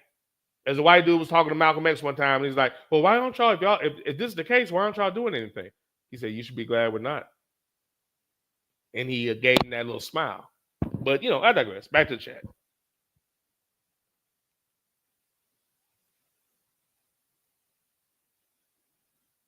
Oh, yeah. Will not watch. I got you, Sluggo. I couldn't watch that shit either. Maybe 2 minutes, and I was cussing, and I had a whole show. I just cut it off. I said, I can't do it. Can't do it. Sluggo said they're not even ashamed of their behavior. No, they're not. Sluggo clarifying, I will not watch. Sluggo said the Ivy League schools are full of drugs. Silicon Valley, where all of the so-called innovation is, also filled with drugs. But let's ignore that and blame the blacks. Yeah, exactly. Dude, there was I know black people that went to those type of schools back in the day, and the stories were quite interesting. Finding, white people, drug use, they always jump out there on drug use early. They always do. They smoking weed very early and usually experimenting with other things, at least by college, most of them in high school. I knew white dudes I played Little League baseball with, and they disappear. And one day I saw him. I was like, man, where you been? He's like, man, I was in rehab, man. I was on drugs. I said, drugs? We're 13 and 14. What the fuck are you talking about? You on drugs? The fuck you get some drugs? And again, I know I sound naive, but I'm just saying that they were on that way earlier, but that's not the image. They were on that way earlier. And a lot of that is those type of schools. There's some wild things going on. They find very creative ways, so-called faith-based schools, they find creative ways to not break the we can't have sex thing. They find ways around it. There are multiple forms of sex, and let's just say they avoid the main one and partake in the other ones. And I'm not saying these things don't happen, but there's an image of purity and a better chance, and you're not thinking about your kid in that environment. That's not a better environment. You want them to have a so-called better education or whatever, but you really need to consider the environment. Being around those cats all the time, you're either going to have conflict or you're going to turn into one and you've neutralized another ninja. That's not good. We need people to make it to these points and make it to these positions and still speak up on things. Just tell the truth and not worry about the fact that they're not going to pretend to be your friend after that. If you want to actually use the system, that's the only way it works. But using the system is not, they'll give us the symbol of somebody that looks like us that never says or does anything for us. That doesn't help. Let me stop reading a chat. Sluggo said they have absolutely no fear of their safety, and that's a problem in itself. And that's a fact. That's a big ass problem. Huge problem. Fear make you act right. Consequences will, but I'm telling you, we can't have people in these, we can't say, let's elect people and vote and get people in these positions. And then when they get in these positions, they never say or do anything for black people because that offends white people. You need to speak up and tell them why. Everybody else got nobody built anything by themselves. All those motherfuckers got grant. They gave them fucking land and they let them work. They didn't let us work. Gave everybody a head start and then said y'all had the same chance. And the whole time they're doing that, they're murdering and killing us when we still outdid them with all those damn advantages. And you just want to ignore that shit and, man, go to fucking hell. So we're letting all of that go and we're just, living within the system and you're still complaining? I don't have any empathy for that. None at all. Sluggo said, if Nick spent as much time organizing sound bites as he does smoking that little ass J, we'd have all of the sound bites nicely stashed and easily accessible in folders. Sluggo, I downloaded everything and I put everything that I had in folders, but everything didn't download like it was supposed to. I was doing it in increments of 10, counting it up, making sure, throwing it in every folder. Some things are there, some things aren't. Some things might be in folders that I forgot about. But, it is what it is. It is what it is. I got most of it, but reaching for the folders in the middle is not the same as being able to go right to it and snatch it up. The time allotment sometimes is just rough. Sluggo said they wouldn't hire you and then created vagrancy laws to criminalize you for not having a job. But let's focus on them being fatigued. Shaking my damn head. And again, preach. Preach. Sluggo laughing at catching an aluminum bat to the head. And when I start, you know what I mean, man. I'm serious, though. Amen, preacher! We're not going to fix the problem. We're not going to admit that we're the problem. But when you do something to fix the problem yourself, we're going to take you to court because we don't like that. We're not going to admit to being racist pieces of shit. We're going to call you racist for helping out black people. We don't like that. Why are you just giving stuff to black women? Y'all do it all the time. You just don't call it. You just only give it to white. What? Go to hell, man. You can't tell me to go. And again, I'm telling you, y'all that got young kids and stuff, scout out your coaches, man. Scout out your coaches. Make sure they're actually good people. You're better off. If you got a bad school situation, I would let them motherfuckers rot. I would let them fucking rot. Because you can go club nowadays and get a good experience if you find the right place. But I would thoroughly examine the school situation and talk to, don't say the coach and them, they're going to say and do whatever they do. Talk to other people talk to other ninjas that have had to deal with that coach. That's going to be your best bet to find out the best way to go about it. But again, to me, I saw it in the NBA a long time ago. They literally started changing rules and fixing officiating to help players that they liked. Steve Nash, I've watched them whistle and promote somebody into stardom, and I saw it for what it was. And when I watched everybody go for it, it just bothered me. They did that with Steve Nash. When he was being guarded by people he couldn't get around on his best day, they just blew the whistle. And that's their code saying, get the fuck out of Steve's way. Because no matter what you do, we're going to blow the whistle. They always do things to help out them. Otherwise, they would naturally fall the fuck out of sports.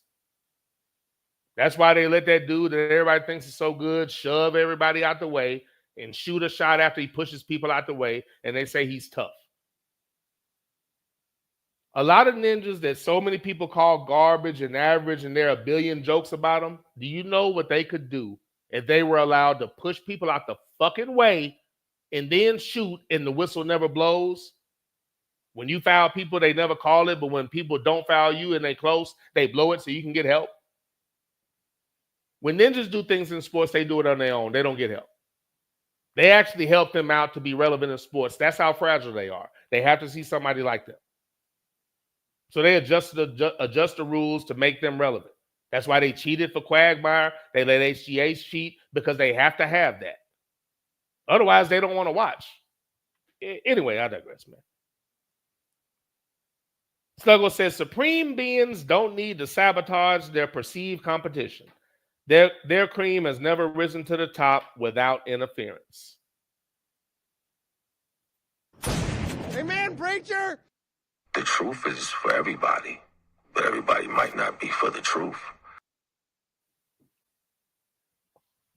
Facts, sir. Facts. End of the day, though, man, as I always said, don't get taught, learn. When you see things like this, just research them, look into it. The definition for black fatigue is right there. I'm sure they're going to try to change it or whatever, but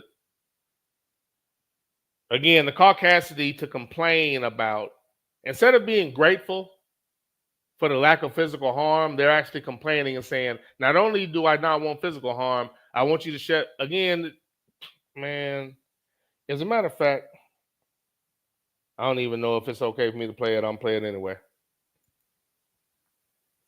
Now, again, Sluggo, I do have some of these things in folders. Sometimes it's worth going to get. Sometimes it's just the time allotment or the time that it takes to go get it sometime, depending on the chat. I got to weigh my options. Now, some of this shit I should have, dude, and I'm looking in these folders, and it's not there. Like some of the basic Dave Chappelle stuff isn't there. Some of the Eddie Murphy stuff, as much as I have, some of it is not there. Some of it is not there, but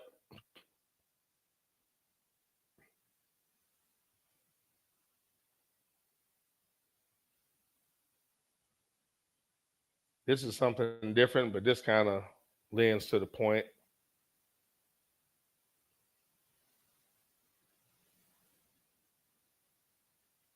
And this is the Underground Railroad Show hosted by your boy, That Ninja. Got a couple of more things we're going to get into and a little bit of football. And I got a couple more things I wanted to discuss right quick. Get into a little bit of football. And before I do that, I want to play something from Brother Malcolm. I mean, again, we already had these teachings, but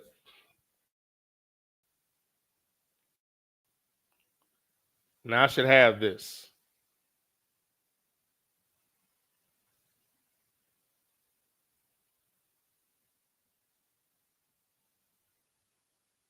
Give me for the pause. Where is...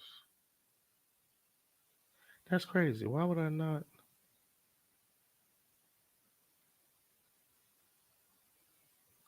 Oh, I did that. I don't know why I did that. Okay. Forgive me for that pause, but where is it at? What was that chat? Oh, that's right. Let's see if we got that.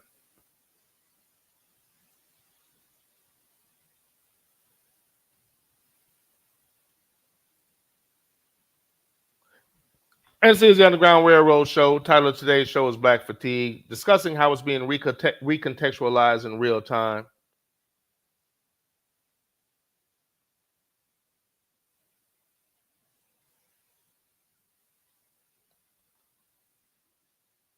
And I was looking for something in particular.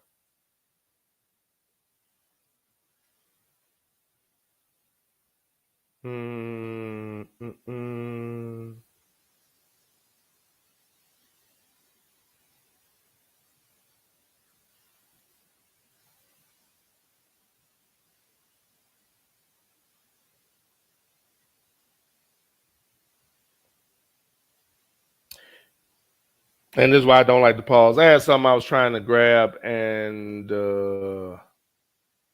which I do have. Where is it at? Where is it at?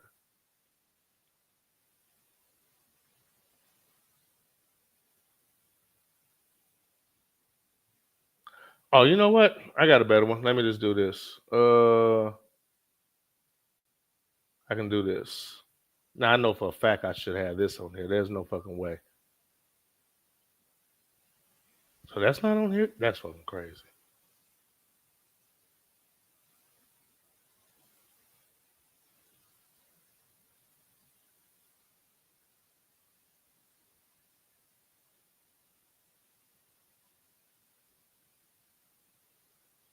Okay, my apologies. Let me get off of that, because I can't find the one I was looking for.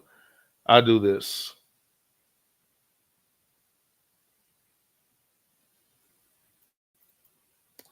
I'll just do this. Let's see. I got room for that one. We'll close it out here. We got my man 334 on the train. What's going on, sir? And we'll close it out here. I'll give you glaring examples. Now, again, when I was talking about they'll have ninjas to co-sign bullshit, this, if I remember correctly, this is the woman that they called the Black History Czar. That DeSantis motherfucker put in. They put a black face on saying it's okay to erase our history and saying, well, it wasn't just white people. Black people did some stuff too. And then said that we benefited and we learned skills and all of that. Again, if you know the history, we taught them everything. They didn't teach us shit. That's a goddamn lie. But again, when you're in charge of the history, again, that's why I'm trying to show the rewriting the history in real time, because that is what they've always done. Everything they talk about is all a goddamn lie. All of it. Nothing they've ever written has been on the up and up. It's all designed to make them look good, because there's really nothing good about their history and and how they came to prominence. So they have to lie. The truth isn't on their side. Examples of the type of ninjas they use to push that. Case in point. I thank God for slavery. I thank God for the crack house. If it wasn't for the crack house, come on somebody, God wouldn't have never been able to use me how he can use me now. And if it wasn't for slavery, I might be somewhere in Africa worshiping a tree. Now, we have to be intelligent enough to distinguish. If I were to point that out, instead of a conversation, instead of saying I didn't know about that, let me use the computer in my hand and research what you're saying. Instead of having a reasonable conversation about black people, they will simply blindly defend that black woman and say something incredibly stupid and incredibly Caucasian, like you hate women. That's one of their techniques, where they play victim when the truth is being told. So instead of criticizing and dismissing a fucking Anglophile and a motherfucking idiot that white America used to co-sign erasing our history, not only somebody in position through voting to work for us and isn't doing it, an ordained minister as well. Obviously, I love black women, but I don't give a fuck about this bitch. I thank God for slavery. I thank God for the crack house. If it wasn't for the crack house, come on somebody, God wouldn't have never been able to use me how he can use me now.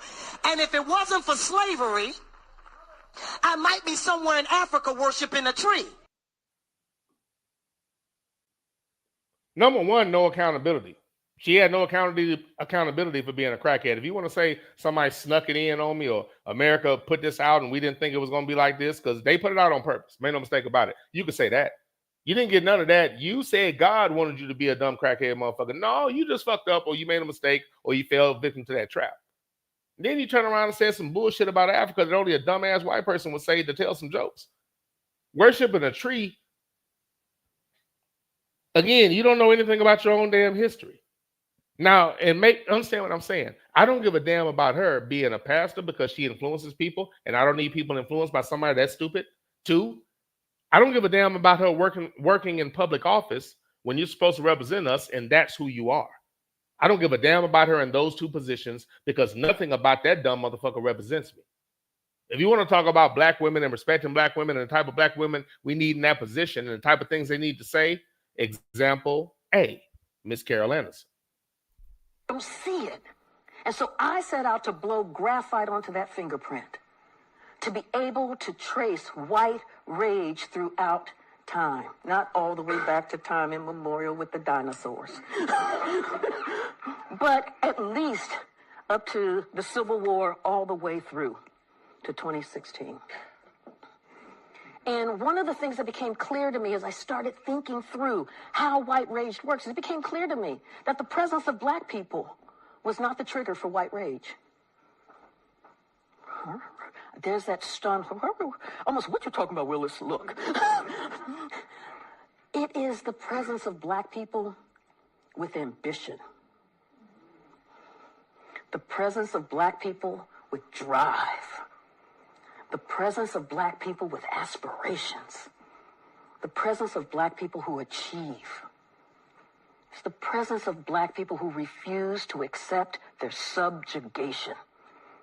The presence of black people who demand their rights.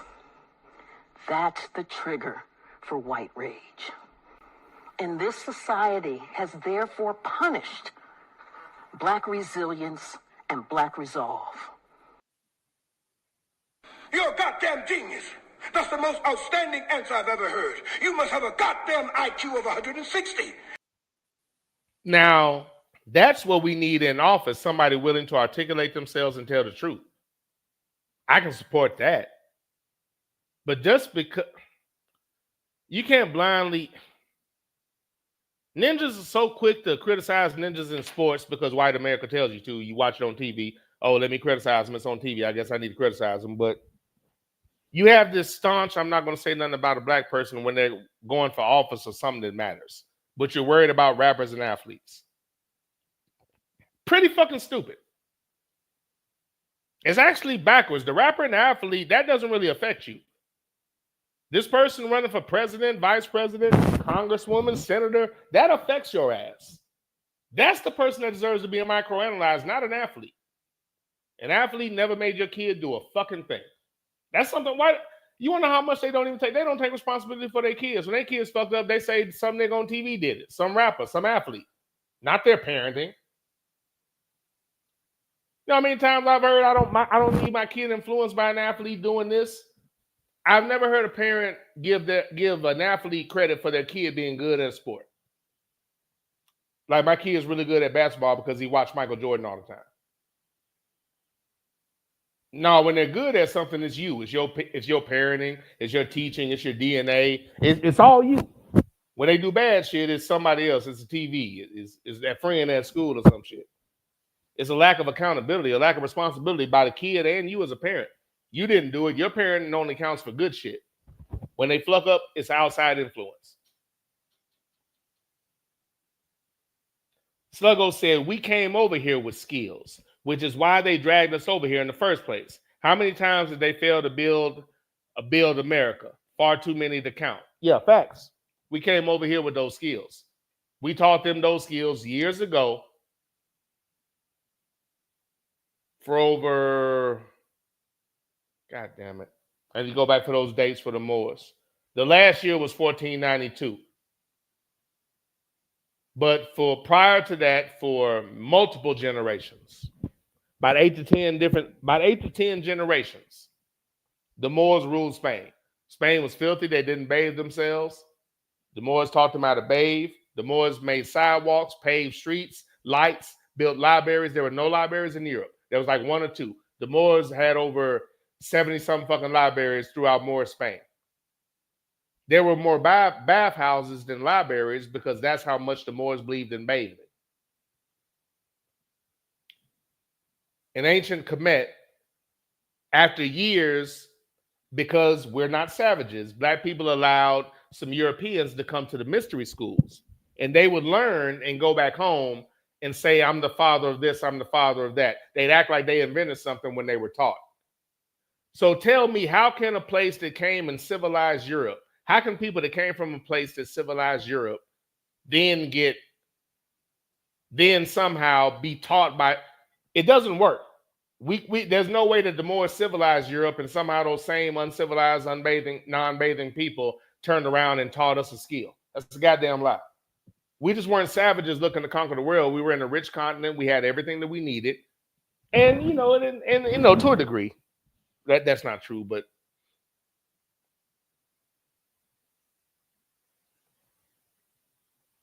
there's empirical evidence that that's not true. There's no way we civilized Europe had raised sidewalks, libraries, street lights, all the things they never fucking had in Europe. None of that shit was in Paris. It was in Moorish Spain. So we brought that technology to Europe and somehow you taught us something? That's to promote a false narrative. Yeah, the white man. He robbing us, you son of a bitch. Sluggo says she sounds like a paid parrot. Sluggo said, worst of all, there's still far too many black people supporting her after those idiotic public statements. Sluggo said, I got her book, White Rage. I believe she's a professor at Emory University. That is Miss Carol Anderson. And that's what she was talking about. I set out to blow graphite on that fingerprint for the source of White Rage. She was talking about her book. So nice, Sluggo. Nice. Woo! Jesus. Amen, preacher.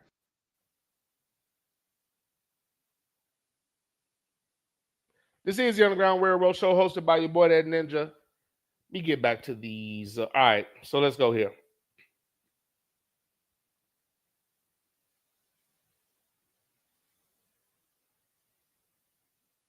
All right, so we did the recap. Before I go any further, let me get some props out. My Uncle Derek in Ohio. That's the one I always play golf with. I think he's beat me the last 2 times out. But that's beside the point. Uncle Derek, again, as I talked about Raider Kev doing the show, and I talked about Reverend Raider for Life doing it last week. And I spoke about, when he was talking, I was saying that, you're somebody that I actually believe what Raider is saying in the sense that he's sincere.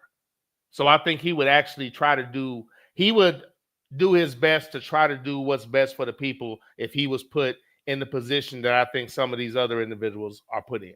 He would try his best to do what's best for the people, I believe. And I was saying that, I can respect that. And that I would, hear him speak, despite coming in with my moral thoughts and, fire and brimstone. And another individual that I respect along those lines, that I believe, that he means what he says and lives by it, is my Uncle Derek. He's a pastor and everything. We play golf a lot and all of that. And that's like normal around him because he's Unc. He's just Unc. But Unc, and how we talked about, being educated and, being knowledgeable if you're going to preach the word. My Uncle Derek, this Saturday, is graduating with his master's in theology. So not only is he preaching the word, he's educating himself on the word. Amen, preacher. Huge accomplishment, sir. I'm actually doing this before I even give him a call. I'm gonna call him later in the week because I'm not gonna make it up. But shout out to my Uncle Derek, man. Props to Uncle Derek. His master's in theology. He's gonna walk the stage Saturday. Proud of you, sir. Nice accomplishments, and I owe you an ass whooping on the golf course. Respectfully, Pastor. Respectfully. Shout out to Uncle Derek with his master's in theology. God damn anybody who doesn't and glorifying His work. I know what y'all are thinking, but I am who I am. Amen, preacher. Literally. Drop a bomb for Unc right quick, then we'll move on to the next thing. But congratulations, Unc. Proud of you, sir. Masters in theology.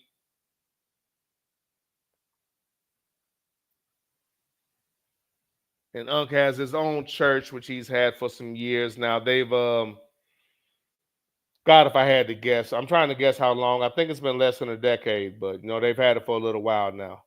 Slim's up there with Mom, so Slim goes. Obviously, Mom goes, so. Doing all of this, me and this boy, I tell you. Bomb dropped on. Congratulations, sir. Masters in theology.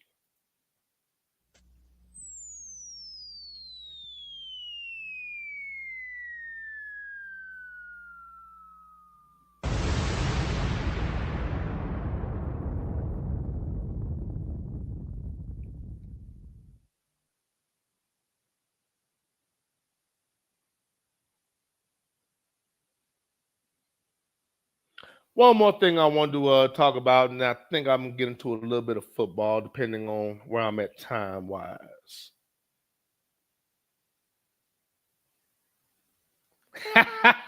Sluggo said, congrats to your uncle, sir. Get him on the air to defend said religion. Hysterical. I've thought about that, man. I've thought about it. I've thought about that. And I don't know. I may. I'm thinking that maybe I may. I try not to, as I talked about last week, I'm not trying to fuck up Thanksgiving. And again, it wouldn't bother me, but, I'm not trying to throw off Thanksgiving.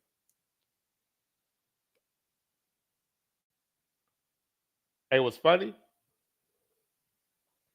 is that bad DJ almost started that one year. I can't remember what we was in there talking about, but he almost started it one year. We almost started to get into a conversation. But we didn't, which is probably best. But, that would probably be good. I do need to get him on air. Look, Uncle's full of even if I don't talk about that with him for real, I should get him on air. I really should. So if nothing else, I'm going to, the next few times I shoot up, I'm going to try my best to get some little interviews and situations on the phone, something I can play back.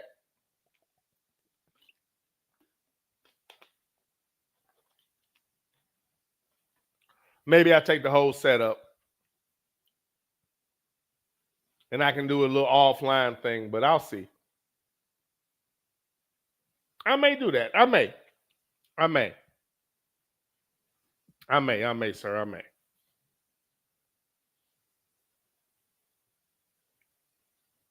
All right, next thing I wanted to mention, and this is, I know it's being talked about a little bit, but with all the distractions, this for me, on, certain things that are, going to be front page for most people. For me, I can't get past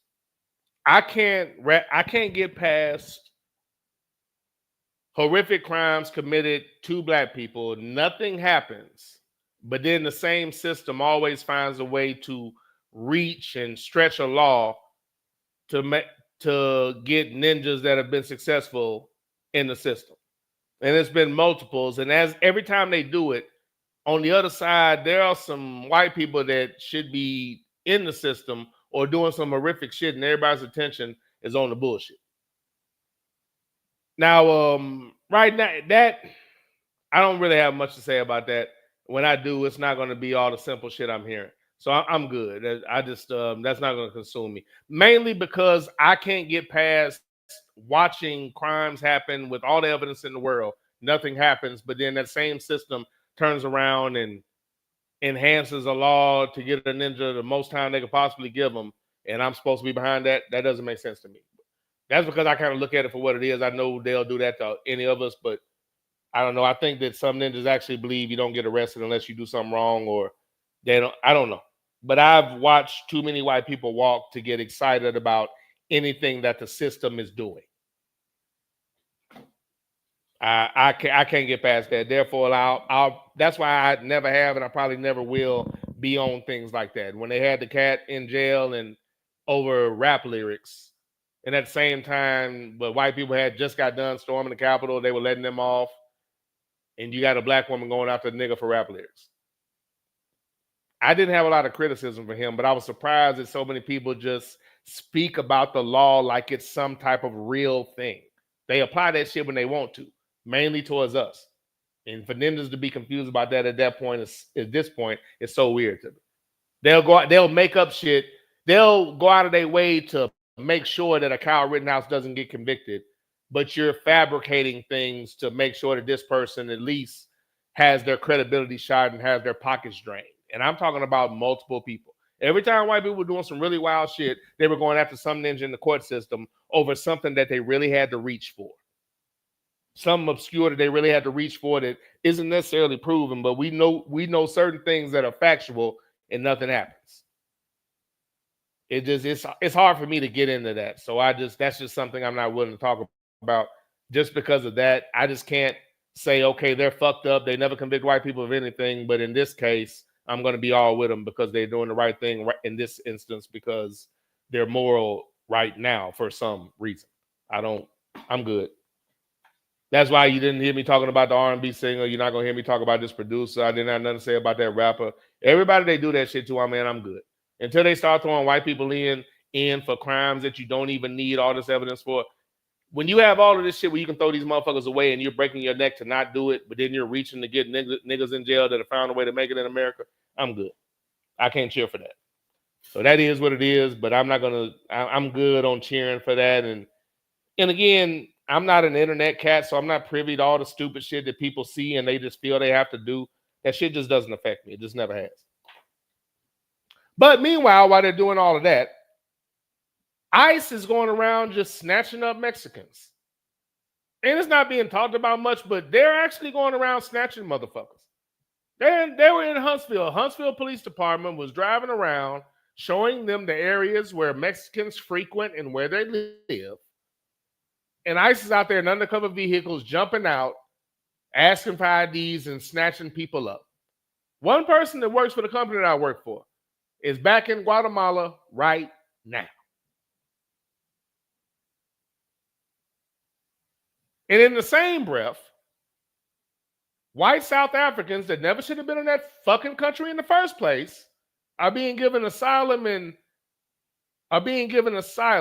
or what the fuck ever, being called political refugees or whatever he wants to call them. So again, everything we're dealing with is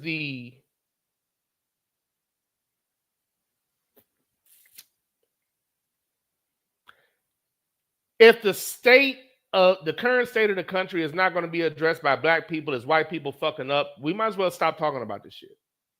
If I hear one more sheep ass nigga say we, dumbass white people put Trump in office. I'd love to hear one reason as to why that statement isn't said by a black person. You keep talking about this, saying we with this brainwashed ass stupid country shit. Dumbass white America put him in office. Black people didn't have anything to do with that. That's not a fucking we thing. America doing all this ignorant shit and all these policies, that's dumbass white people and Donald Trump. That's who elected that motherfucker. Him, confused minorities, probably a lot of Asians, Iranians and shit, possibly. Those are the people that did that. And when discussing it, if we can't even say that, how the fuck are we ever going to do anything about this shit when we can't even talk about who the fuck the problem is? We have to find a way to combat or find a way to get in the middle with these crazy motherfuckers. And one way to do it is you better run a white man if you're worried about the Democratic Party shit. You better run a white man because that's the only person white people are going to vote for. But if these goofy motherfuckers still are trying to do all this Disney shit and run a woman like we're in a country with reasonable people as opposed to the savages that we're actually with, you better run a white dude and let him get in there with his fake ass smile. He isn't going to do a fucking thing for us, and you can be happy that the Democrats won and they don't do a goddamn thing again. You have to demand something, man. Otherwise, you can just vote. It's like rooting for a team or something. You can do that, but no change is going to come if you don't demand something. But ICE is around snatching motherfuckers. And it's just amazing to me that all these fake ass fucking white Christians and all these, I've talked to people about this and listening to them rationalize this shit. I'm like, y'all motherfuckers are crazy. They still go back. They like to.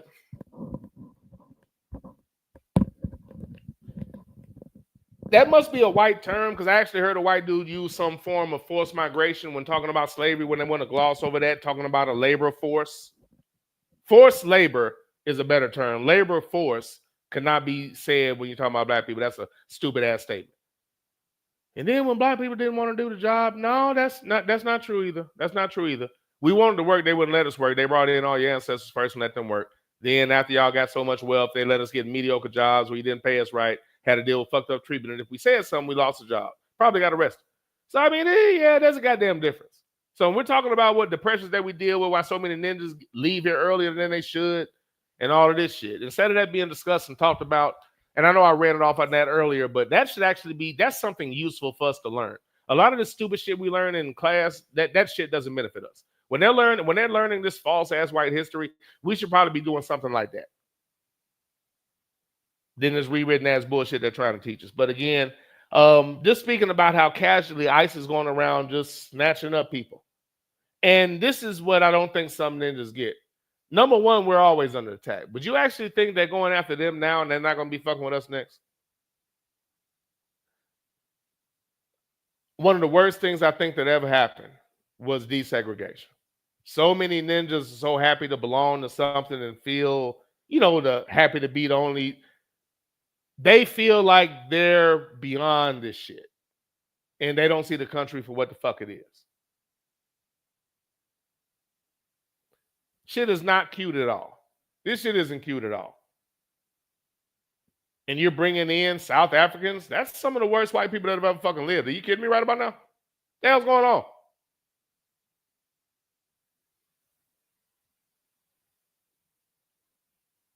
There are a lot of things these motherfuckers could be doing. But all the funding and shit being used for this shit, and as white America sits back and smiles about it, it's amazing to watch some. I mean, it's to watch some of it. Okay. This shit is what it is, man. I just but just watching this shit, I'm like, okay, these motherfuckers wild. And honestly, depending on what I had going, I got an established life and all that shit. I'm waiting for the story of fucking bullets. I'm waiting for some violence. Maybe they're not gonna tell those stories, but there's no way some of these motherfuckers aren't catching it. If I'm minding my own business and you just fucking with me, one of these motherfuckers is gonna catch it. And if they don't catch it, I ask you this. Where's all the violent Mexicans and shit that are over here causing all the problems? And make no mistake about it, white America co-signs that. All the stupid shit they put on the news, they just co-sign it. If they were that violent, they'd probably be shooting at these ICE agents coming after them. Until I hear about multiple ICE agents being killed, I don't know how much I believe this shit. And they're supposed to be violent. I'm just saying, if they're violent, it's funny how these violent ass people are willingly being arrested. That motherfucker that they arrested, he was just walking in Walmart and they came and bothered that man. This man going to Walmart to get some shit. Next thing you know, this man is out of the country. Back in Guatemala with an established life, kids here and all of that shit. Christians, huh? But nope. Let's talk about this court case. Can't convict none of these goddamn cops. Cops can murder a nigga, get off, but let's talk about it. Let's keep y'all simple-minded asses on this goddamn trial. Man, the fuck out of here, man. Whatever.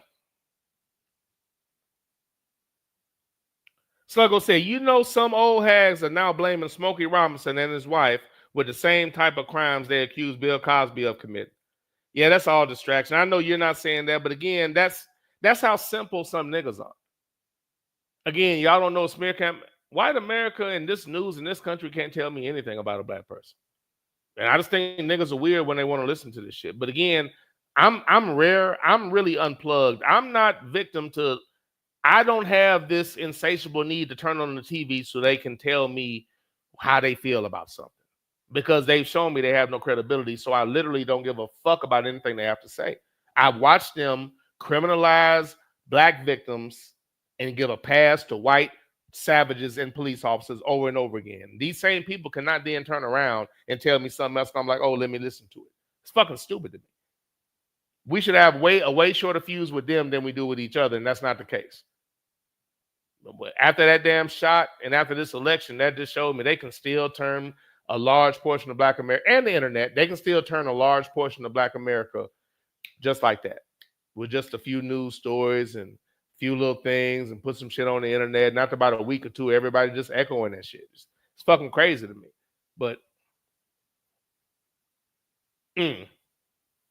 But again, like with that shit, again, some motherfucker way after the magically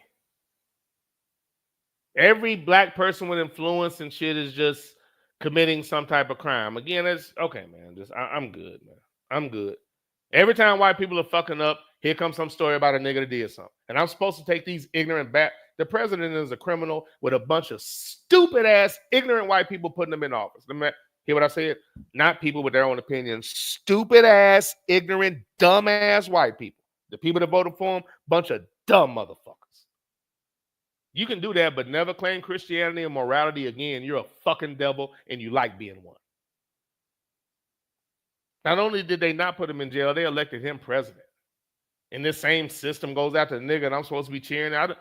I get watching it and everything, but the blindness to say in this situation, I'm just going to 100% trust that everything's on the up and up. Fuck him, fuck him, fuck him, fuck him. Every time they grab a nigga, that's all I hear. Nigga do some lyrics. Let's get him. R&B singer. He didn't really do anything, but we're going to make up some shit. We're going to say he kidnapped somebody that was living with him of their own free will and volition and could leave whenever they wanted, but he kidnapped them because we have to do that to actually take his money like we want. And it's just funny. I don't understand. If it was anything like even across the board, I could see, but they just all fighting ring. The Catholic priesthood is a pedophile ring. Have they done anything about it? The police department is a racist fucking organization. Murders Black people left and right. Do they do anything about it? I just don't see how you can then turn around and, the system is weird shit to me. I just don't feel this need. I understand what this is. That's why I don't use the term we. I'm Black in America. I have nothing to do with this mentality the most dumb motherfuckers have here. My brain still works. You can't program me by putting something on TV over and over again. Just doesn't work. Yeah, that's Smokey Robinson. That's why I haven't brought it up, because that shit's so fucking stupid. Sluggo said, Julio and Jesus should have never voted for the orange man under the guise of economics. And again, I know some Mexicans that voted for him. And now they're going around snatching Mexicans up. And it doesn't matter who you are. They're going to stop and ask you for a fucking ID. How many light-skinned Black people do you think have been stopped just because they can?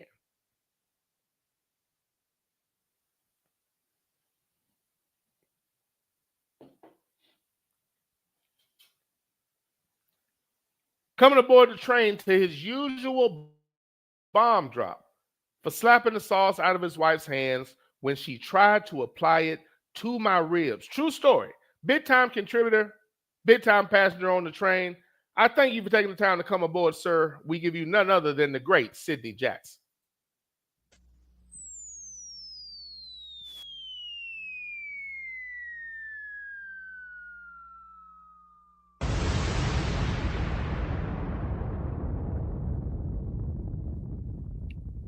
Sidney Jackson said, moist ass Twitch didn't give NAM notification.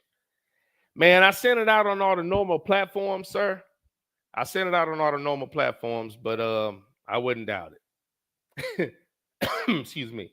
Sluggo said, too many token Blacks feel special when they're the only ones in white spaces. And you knew where I was going. But yeah, they do. It's like a sense of accomplishment and belonging. And I guess the term now is flex, when you in an all-white neighborhood and send your kids to all-white schools. That isn't always the best thing. That isn't always the best thing. That's not the best environment. But, there's a perception that it is. Sluggo said, we have PhDs being harassed in this country. Now, maybe others can understand what we've been saying about America for centuries. Maybe. Maybe. You black, you live in America, you in trouble. I can't get you in no trouble. You black, you live in America, you in trouble. I can't get you in no trouble. And Sydney's actually saying what I was talking around. Sluggo said, I just happened to hear about the BS on the Black Information Network while commuting. Sydney said, Diddy didn't do that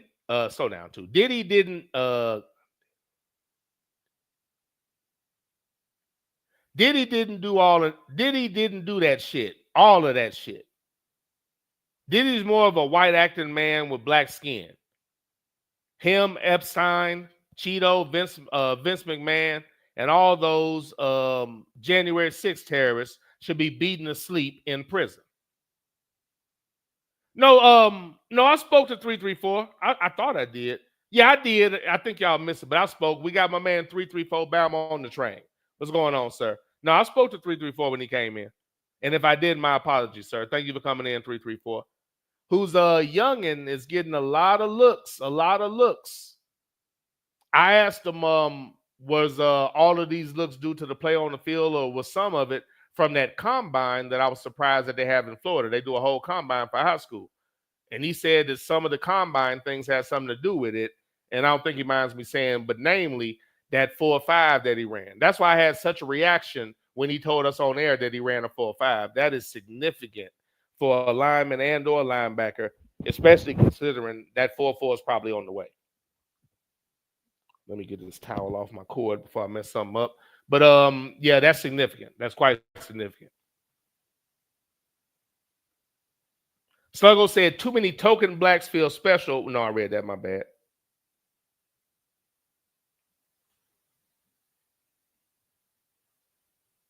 Oh, Sydney said, that should read, Diddy did that shit. Oh, my bad. Okay. Sydney said, Diddy did that shit. All of that shit.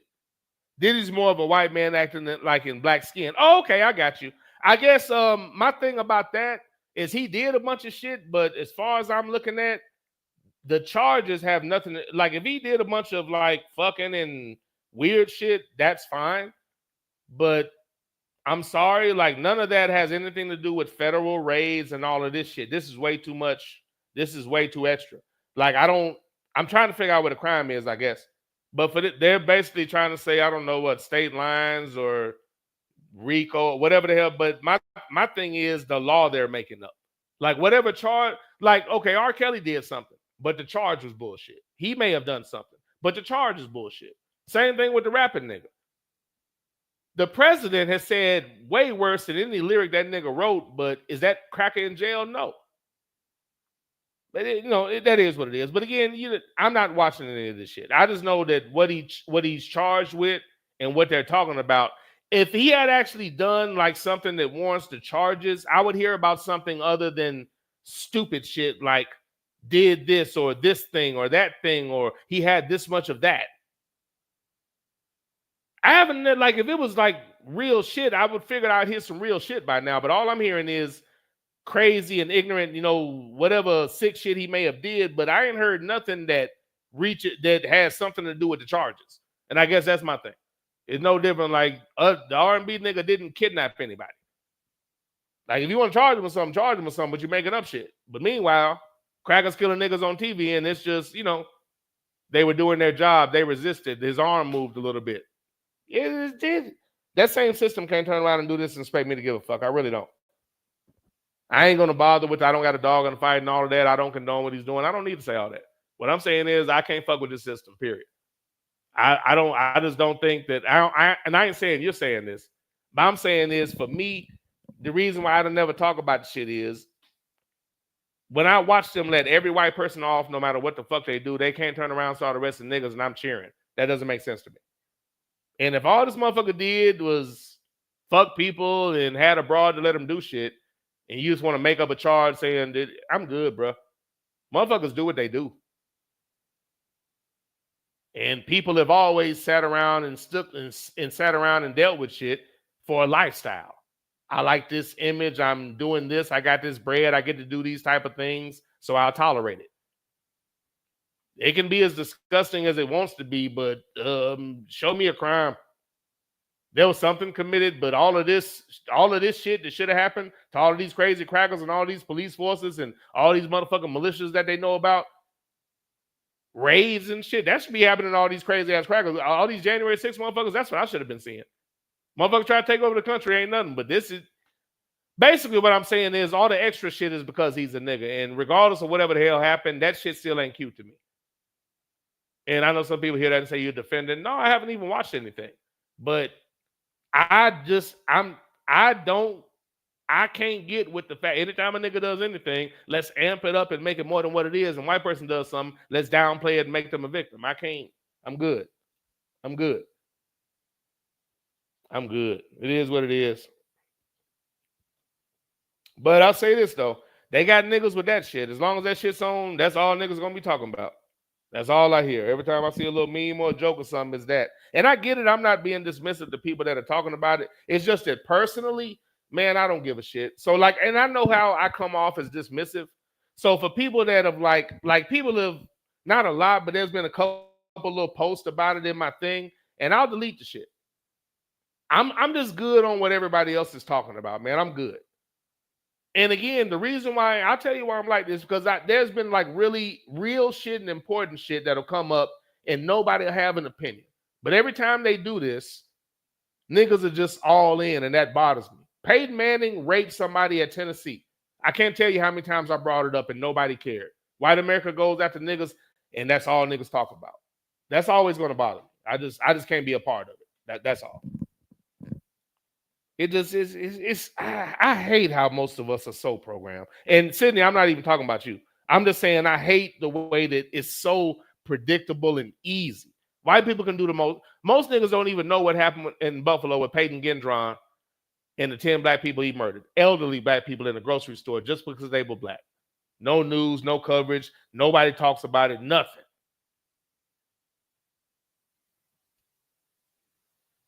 The first year after January 6th, I posted a bunch of crackers climbing the Capitol wall, and I said, remember they love the country until they don't get their way, and then all bets are off. Sidney Jackson might have been the only person that commented on that shit. But if I post anything about this goofy shit that's on right now, hella comments.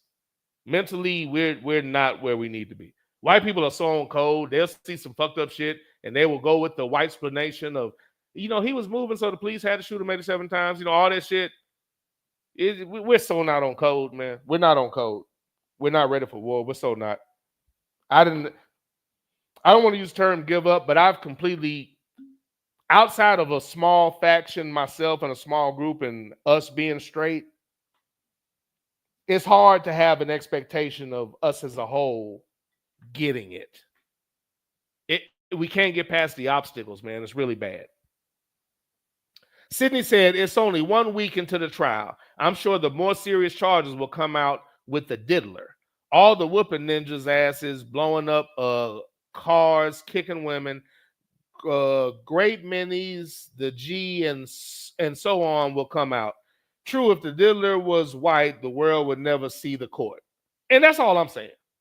That's all I'm saying. And I mean, again, okay, this is the thing about it. White America and the court system is so fucked up. Even if they're right, I don't have a reason to believe you. They would have to do something to show me. I can't watch them let cop after cracker off over and over and over again and then think, okay, in this instance, everybody's on the up and up. I have no reason to believe that with them. And again, as I'm understanding, all I'm hearing is a bunch of weird shit. All I'm hearing is weird shit, but like the charges that they gave him, all that shit, the big souped up ass charges, I haven't heard anything to justify that.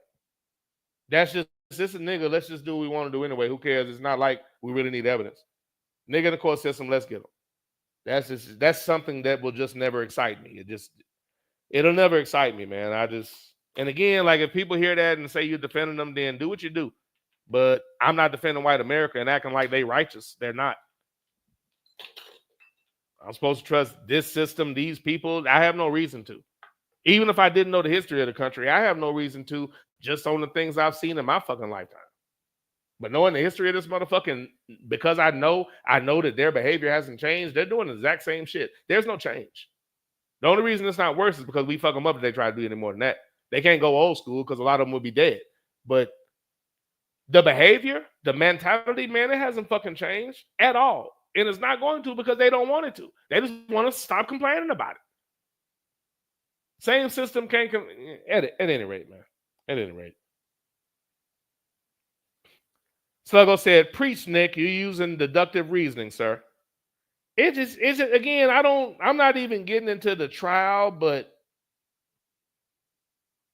for all those reasons, dude, that I'm just not going to participate. And again, like I didn't finish this point, but thank you for that, Sluggo. Amen, preacher. When I've posted multiple things about white people that are factual, like there's no maybe it did, maybe it didn't, all of this shit, it's 100% happened. And the same ninjas that completely ignored that are the same ninjas that will not stop talking about every nigga that gets arrested. It's fucking weird to me. I pointed out improprieties that white people have done, and because, and this is probably my main thing, Sydney, and anybody's listening, but as far as this particular subject, I hate the fact that all America has to do is put something on TV over and over again, and most black people will be like, yeah, that's true. That's all this is. Because when Peyton Manning raped Dr. Jamie Nogwright by putting his dick and balls on her face, they didn't cover it. Therefore, nobody cared.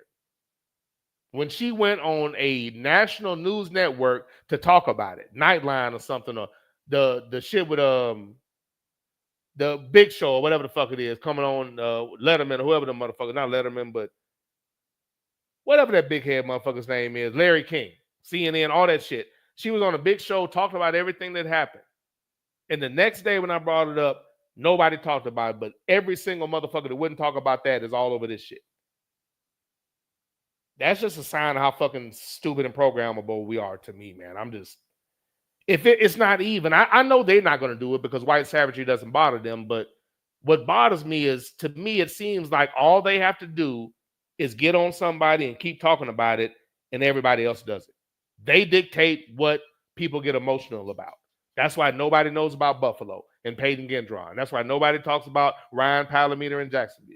That's why nobody talks about the bomber in fucking in Tennessee. That's why nobody talks about the damn church anymore where the cracker went in there and damn killed all those black people in the church that were praying for his bitch ass, and then the police took him to Burger King.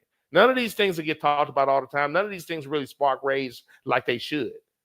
But anytime they get a ninja, they go balls to the wall with the news, and everybody just falls in.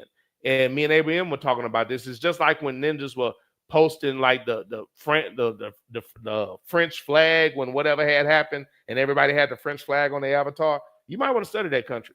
Like, our history is not their history. As a black person, you might want to look into that before you start doing goofy shit like that.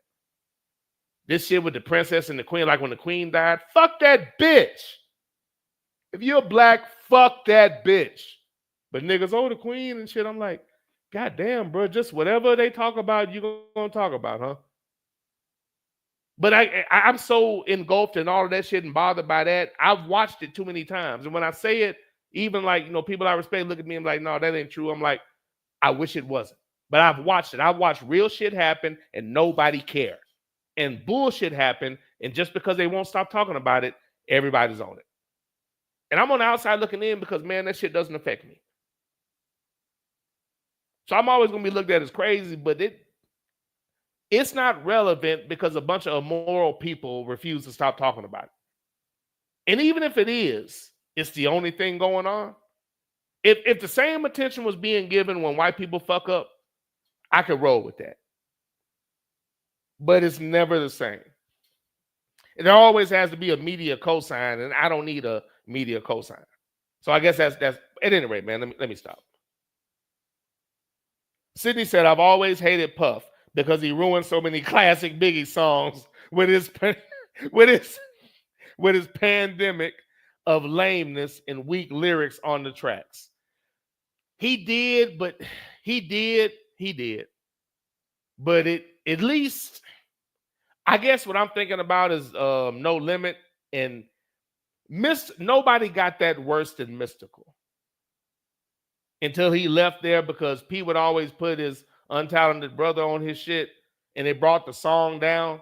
Because there's so many good Mystical songs that aren't great all the way through, because P had Silk either in the song or have a verse on the song, and it didn't add up. Because Mystical would be spitting his ass off, then he'd come behind and it would fuck up the song. But he had to do it because that was Dude's family. So it's unfortunate. But yeah, not a fan of him musically and whatnot. Sydney said, I bet the Capitol smelled like wet dog for weeks after January 6th. It probably still does. Sluggo said, true, Sydney. Sydney said, ninja facts. In Memphis, the cops that murdered Tyree Nichols were found not guilty during the state trial. Mind you, they got an all-white jury from East Tennessee. Wow. Sluggo said Jay Leno. Okay, that might have been who it was. Jay Leno, but yeah. Interesting, man. Interesting. I don't know how I went from ICE to talking about that, but it's interesting that all this thing, they're just going around snatching up people that for the most part are just working. Just working. And just for people that don't know, and I'm just giving facts to the situation. Because, you know, again, white people always, a lot of Caucasians, when you talk about that, they always say they don't pay taxes and stuff like that.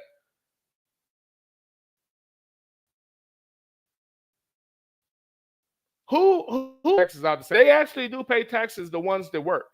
Now, as far as like WIC and all of these things, I don't know how that works. Maybe they're able to take advantage of that. Who knows? I'd like to have a damn card going to the grocery store, especially with these grocery cards nowadays. I love to have a card. But as far as like taxes, when they have a job, they pay taxes. They don't have a special check they get where taxes don't come out. It doesn't work that way. And are there criminals or people that may do illegal things in that group? I'm sure. But there are no more criminals in that group than there are the criminals in white America. They've just given themselves other labels like police officer, president, congressman. They just gave their criminal activities different names, that's all. But there are way more despicable ass Caucasians January 6th than there are Mexicans that aren't here just trying to work and make a better life for themselves for the most part. There are a lot more people that need to be snatched the fuck up than people going to Walmart and people at a club enjoying themselves, or people trying to work a job and shit and just trying to have something because they literally don't have nothing where they're at. But again, picking them up and bringing in more horrible Caucasians, as you're calling Mexicans, criminals. South African white people, that lineage is not favorable. If we're talking about being humane, nothing about that shit is humane. Sydney said, on a lesser level, we got corny ninjas like RG3 who got whiteballed out the NFL, still criticizing Angel Reese, who was a victim of a flagrant foul from Caitlin Clark. Was on a video with his dog lice-infested wife attacking a black woman instead of checking the white broad. All that long back kissing and he still got fired. All that long back ass kissing and he still got fired. I wasn't aware of that, but again, that's another thing.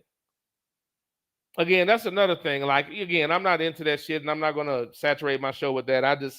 I really hate that narrative. And again, you know, I don't know. I guess ninjas just won't say it. So I guess the average ninja won't say that white people are so short-sighted and weak that they have to create white stars. Otherwise, they don't want to watch sports. I guess nobody agrees with me on that, huh? Because I keep seeing it. They keep manufacturing stars that they like, and everybody's just like, yeah, they're a star. They just don't set my narrative, man. They just don't set my narrative. From what I saw, I just watched a YouTube clip. Angel Reese was going in for a layup, and Dr. Caitlin Beckett just pushed her down. Had nothing to do with basketball. Now, I don't know what happened after that. I'm sure she was animated, refs grabbing her and all this shit. But with RG3, you can, and again, he got whiteballed and treated, you know, again, all that white ass kissing, and they still gave you the nigga treatment. So I don't understand what the point is. But again, if you want to be on television, you have to be that nigga. So he's putting it out there, or maybe he was on TV. I don't know, but that's how you get on in the world that he cares about. That's how it works. So I guess that's why he's doing it. But again, that's no different. Think about all the stupid ass brain dead niggas. Again, this is let's since you brought that up. When proven black women who Caitlin Clark couldn't hold that jockstrap spoke the truth about her, all the hype and how stupid it was, instead of that being discussed properly, the Shaquille O'Neals and Charles Barkleys of the world was shitting on them. And again, keep in mind, when it's convenient, these same worthless bitch niggas scream about how they love black women. But your stupid ass doesn't, what your dumb ass doesn't realize. Black women need you to defend them when white America's pushing somebody who's not as good as them because they like how she looks. And that's who Caitlin Clark is. And for some weird reason, all niggas want to do is scream about how good she is. This is the time to stand up for black women, not when you're being prompted by white America in the news cycle because it helps to take down another black man.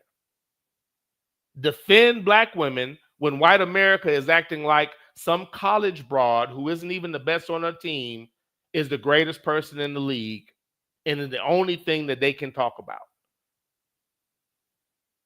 There is no reason to focus on one person because you're so fucking weak and pathetic, you need a white person to be the star. And when it's pointed out, instead of defending them, there were professional basketball players like Barkley and Shaq that laughed it off and shitted on those black women. And then when it's convenient, they're going to turn around and talk about how much they love them, but only if it's linked to a black man going down. They needed you to defend them when white America was shitting on them in the name of Caitlin Clark.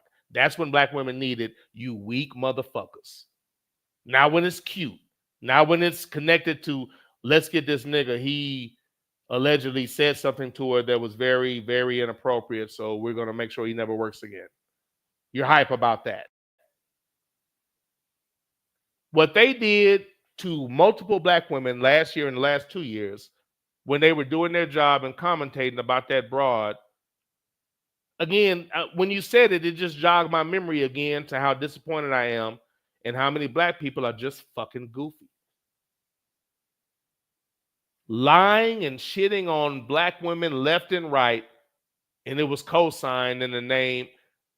Again, there were black people that are so damn caught up in this America shit. The same ones that shit on black men, the shit on black men for black women when it's convenient. Put it like this, the same dumb motherfuckers using that black men election thing because y'all too scared to say anything to white people. You only say things to black men because white people told you could. Again, next election, talk to your white friends. Too scared to do that though, right?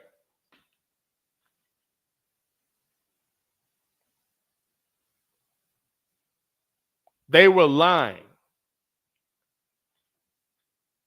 Acting like a white woman in America was a victim. Oh my God, she's under attack. People hate her so much. And to be black and to co-sign that, I just not in this fucking world the way they treating black people, man. That shit's stupid. There is and never will be a white person that plays sports that doesn't get credit. They'll always get more credit than they deserve because that's what they've always done. And instead of talking about how they were shitting on every black woman that played in the WNBA, it turned into a sympathy party for her. And when black women were doing their proper commentary and telling the truth, they used black men to shit on them. And these same bitch niggas. When you brought that up, it just reminded me of how disappointed I am and how simple so many niggas are. And instead of just dismissing this shit, you got niggas that think this dumb shit is cute. Nothing is cute to me about white America always hyping up a white person because they need somebody white to cheer for because they're fucked up. And that is the 100% truth.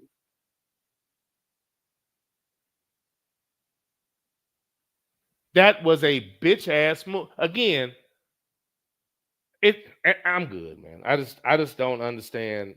But again, I don't watch the Political Network. You know, if I watch that shit, maybe I'll be hypnotized by all the shit that got all these other dumb niggas talking about that shit. But I feel the same way about Jokic. Every time I watch him, all he's doing is pushing people out the way and shooting. I know all the Dwight Howard jokes, but y'all do know if Dwight Howard could push people out of the way every time he wanted to with no whistle, do you realize what type of numbers he would have? It's like people just don't understand that. I heard some stupid shit about Derek Carr retiring and look at his numbers that he has. I keep saying this over and over again. That's why they always run niggas out of the league. If Cam Newton and Jameis Winston and all these other niggas that started off their career breaking all these records were just allowed to play like they let all of these mediocre white quarterbacks play, they would break every record. That's why I know they're purposely running them out of the league. And it's like nobody sees it. Derek Carr has numbers because they didn't throw his white ass away because he is white. If Derek Carr started his career like Jameis Winston, they would be kissing his ass and most dumb niggas would be too. I don't think most people don't pay attention and it's frustrating. And I know that because white America can turn us any way they want. Not us, but most of us. Any story they run, eventually black people are going to be like, yeah, that's the truth. It's become so casual, and I don't think most of us will ever understand how it's way more detrimental. It's way more important for us to throw away their narrative than it is to vote. And most of us don't believe that. Throwing away everything that they say and believe in is infinitely more important than voting for somebody that doesn't give a fuck about you. But having the ability to not care about their opinion, having the ability to throw away all of their bullshit and see it for what it is, that would set us free. But most people turn on the TV or look at their phone to find out how they feel first. I don't have that disease. My bad, man. I'm ranting and shit. Where the hell are we at? Sydney said, Cheeto has broken every rule a sitting president can break, but has yet to face one consequence. Again, facts. Woo! Jesus. Facts, sir. You're a goddamn genius. That's the most outstanding answer I've ever heard. You must have a goddamn IQ of 160. Sluggo said the descendants of the architects of apartheid shouldn't be allowed to seek asylum anywhere on the planet. It's the chickens coming home to roost on their asses. And that's my problem. These are all these apartheid motherfuckers and all this shit. And if they're being allowed to leave, then they're already being treated too nice. That's not what happened back when these motherfuckers were on their bullshit. Comedian Freeze Love told a story about he had a relative that went over there, and his relative was light skinned. All of them, they're light. He was light skinned, but he wasn't mixed. He was just light skinned. He was in a bar with black people. South African came in, little police officer, whatever, told him he couldn't be in there. It's apartheid. Black, white, mixed. That was a different race. You weren't allowed to socialize like that. He kind of dismissed it. I'm from America, whatever. I'm chilling with my people, whatever. They immediately started beating his ass. Beat him within an inch of his life. For him, lucky for him, he had money. He was a lawyer. His mama was a lawyer. Eventually, they went to trial and eventually got something for it. I think maybe years and years and years later, but that was common. That was commonplace. Little instances and things like that over there, and all the things that happen to us here that don't get talked about. I'm not for or with the image of America being this whitewashed bullshit they give, where it's all this false equivalence and all this. I'm not with it. I'm not with it. And the image they're trying to shape has nothing to do with what this country is. If that was the case, we wouldn't have to worry about shit. We'd already be on top of these motherfuckers if they had left us alone. And they know that. Deep down inside, they know that. Which is why they keep acting like themselves. It's just only it's only a matter of time. Sydney said Ryan Clark checked RG3, basically said, You only love white women, so you don't understand the hatred black women face. I guarantee RG3 will take a page out of his wife's book and play victim. Or say you attack my wife because that's what Nabiscos do. That's 100% what they do, sir. Facts. Play victim when they're called out on their bullshit. It's like, okay, for instance, like when I give you an example, and I let this person slide in the thread, but I'll say this. It's like when you when people hold you accountable for the truth and you act like a bitch. If you have nothing to say about your team, and then when they win, you're talking about your team, and somebody points that out, you're not a victim. They're just pointing out that you had no opinion until your team was good, and that is whole shit. But after that, to play victim is bitch shit. It's just like when you say something that's wrong, you're corrected, and then you deflect and play victim because this happened in your life that had nothing to do with the conversation. There are a lot of black people that do that. Grown-ass men with no accountability, completely bitch made. That happens a lot. And you got to be weary of motherfuckers like that. When they're held accountable, they just play victim. But yeah, you should have an opinion before you see it on TV. When you post, if it's always negative about black people, then people are going to have something to say about that. If you don't want that opinion, if you don't want that said, then post something other than everything white America gives you. That's a thought. But if every time I see a post from you with something negative about black people, you're either too stupid to realize you're doing that, or you just repeat everything these motherfuckers say. And is it? But again, if you, I'll stop. I'll stop. Because I realize how it sounds to some, but I get so frustrated sometimes, man. I get so goddamn frustrated because people think this stupid shit is cute, and goddamn it, it's not. Sports radio doesn't even, in a world where you think Jokic is special, but you don't understand what that motherfucking Memphis is because they got you worried about things that he says and showing a legal gun. I just think you're a dumbass nigga. I'm not impressed with a fat, slovenly white dude that pushes people out the way and gets help from the league because they like his skin tone, because that's what he is. Is there skill involved? Yes. But the same way they can hold ninjas back by never giving them their calls and calling things on them that they didn't do, they can help them out by always giving them calls and never calling fouls on them when they commit them. And that's what I see when I see him. That's what I saw with Steve Nash. That's what I've seen with every one of them that they've hyped up that was average as hell. But again, look at how he looks. At one point, they were saying that Carmelo Anthony should yield to Jeremy Lin because he's played 3 or 4 or 5 games and had some good games. And then the main story on TV was having niggas get on TV and say, yes, he should yield. And I had to watch dumbass niggas talk about that instead of dismissing it. Man, we're so fucked up. And I know people saying that's just sports and that's simple. That's my point. If you can't stop your mind from not falling for something that simple, you can forget about understanding this Democrat and Republican thing where they're just playing your dumb black ass. You can forget about the political game where they're purposely running a woman they know isn't going to win. And when I say that, instead of being intelligent, you hate black women. No, I understand white people. They're not voting for a black woman. You know that if you actually talk to them. Instead of the smiling ass conversations, Mexicans weren't going to do it. Most foreigners don't. I know this because I talk to these people. Minorities don't vote for women in positions like that. Nothing about that is smart from a strategy standpoint politically. And right now, you still got people that want to run her again because they still don't understand what happened. If we can't understand simple games they're playing with sports, politics has no chance. It's just you're gonna wait for the news cycle, see what the news says, and get on the internet and say, you know what I think? This is some sad ass shit. Let me move on. Sydney said, preach, Sluggo.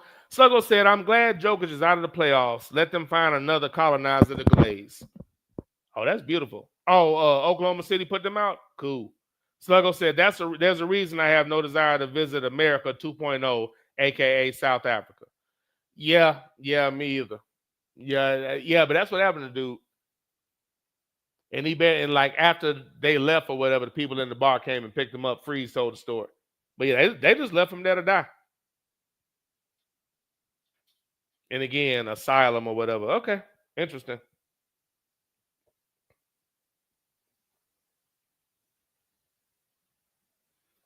And this is the Underground Railroad Show hosted by your boy, that ninja. Sir, I apologize. I'm going to put these cows on layaway because one, my nerves are up, and two, I want to stop the show within a reasonable amount of time. But there was let me look. Man, this is crazy. Oh, I know why. Oh, I'm gonna have to figure that out. Sorry, I'm noticing something on my in the room. Okay, that's gonna be interesting. Oh yeah, I yeah, I did a PVR on Rodney Hinton Jr. And I thought you were gonna give me the award for him that day, sir. Okay, I see. I got 3 from Sluggo. Let me see here.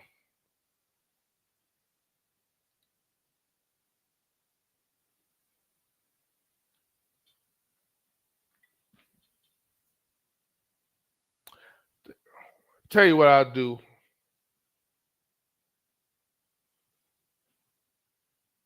For a couple of reasons, I'm going to push the cows over to the next show, sir. For 2 reasons. One, I want everybody else to feel the pain, and 2, I need to go ahead and shut it down. So I got you, sir, on those cows. What I'm going to do is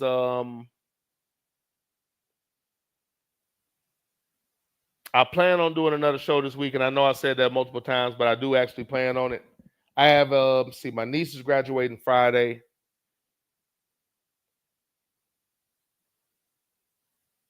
What was my point in bringing that up? Oh, my brother's coming. My brother's coming back in town.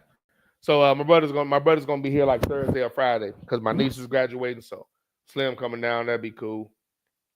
I might be coming down, host, might cook him some shit like that. And I'm gonna get together with family for Memorial Day. So I'm gonna grill for that. That should be fun. Oh, let me give you my my latest. When I told y'all I was trying multiple tequilas, just trying them out. Here's another one. Now this is only my second time having it, but it's called Tres Agaves. Tres Agaves. Now it's labeled as organic, and that might have something to do with it, but very smooth. Allegedly 100% agave, so not a lot of fillers. 40% alcohol by volume, but a nice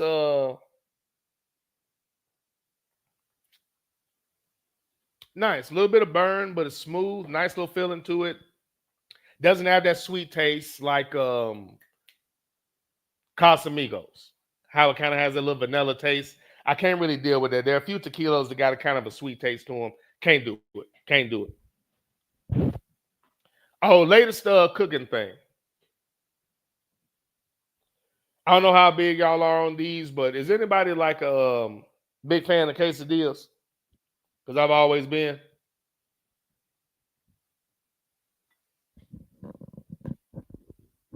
I try not to do it too much because I'll go off and start making too many of them. But as a quick little thing, just something like just kind of make on the side, like when you're doing your football, you have your football get-togethers and things of this nature. Sometimes with kids, you can always hook them up with a little cheese one or whatever. But quesadillas are fire. I've always been a big fan of. Now, of course, I'm good on all the extra shit that most of y'all like: sour cream, guacamole, salsa, all this extra shit. I'm good. Just whatever my protein is, peppers and cheese. I'm not gonna do onions, but I made a bunch of steak fajitas, a bunch of steak quesadillas yesterday. Fire. To quote Bike Master Flex, fire. Fire.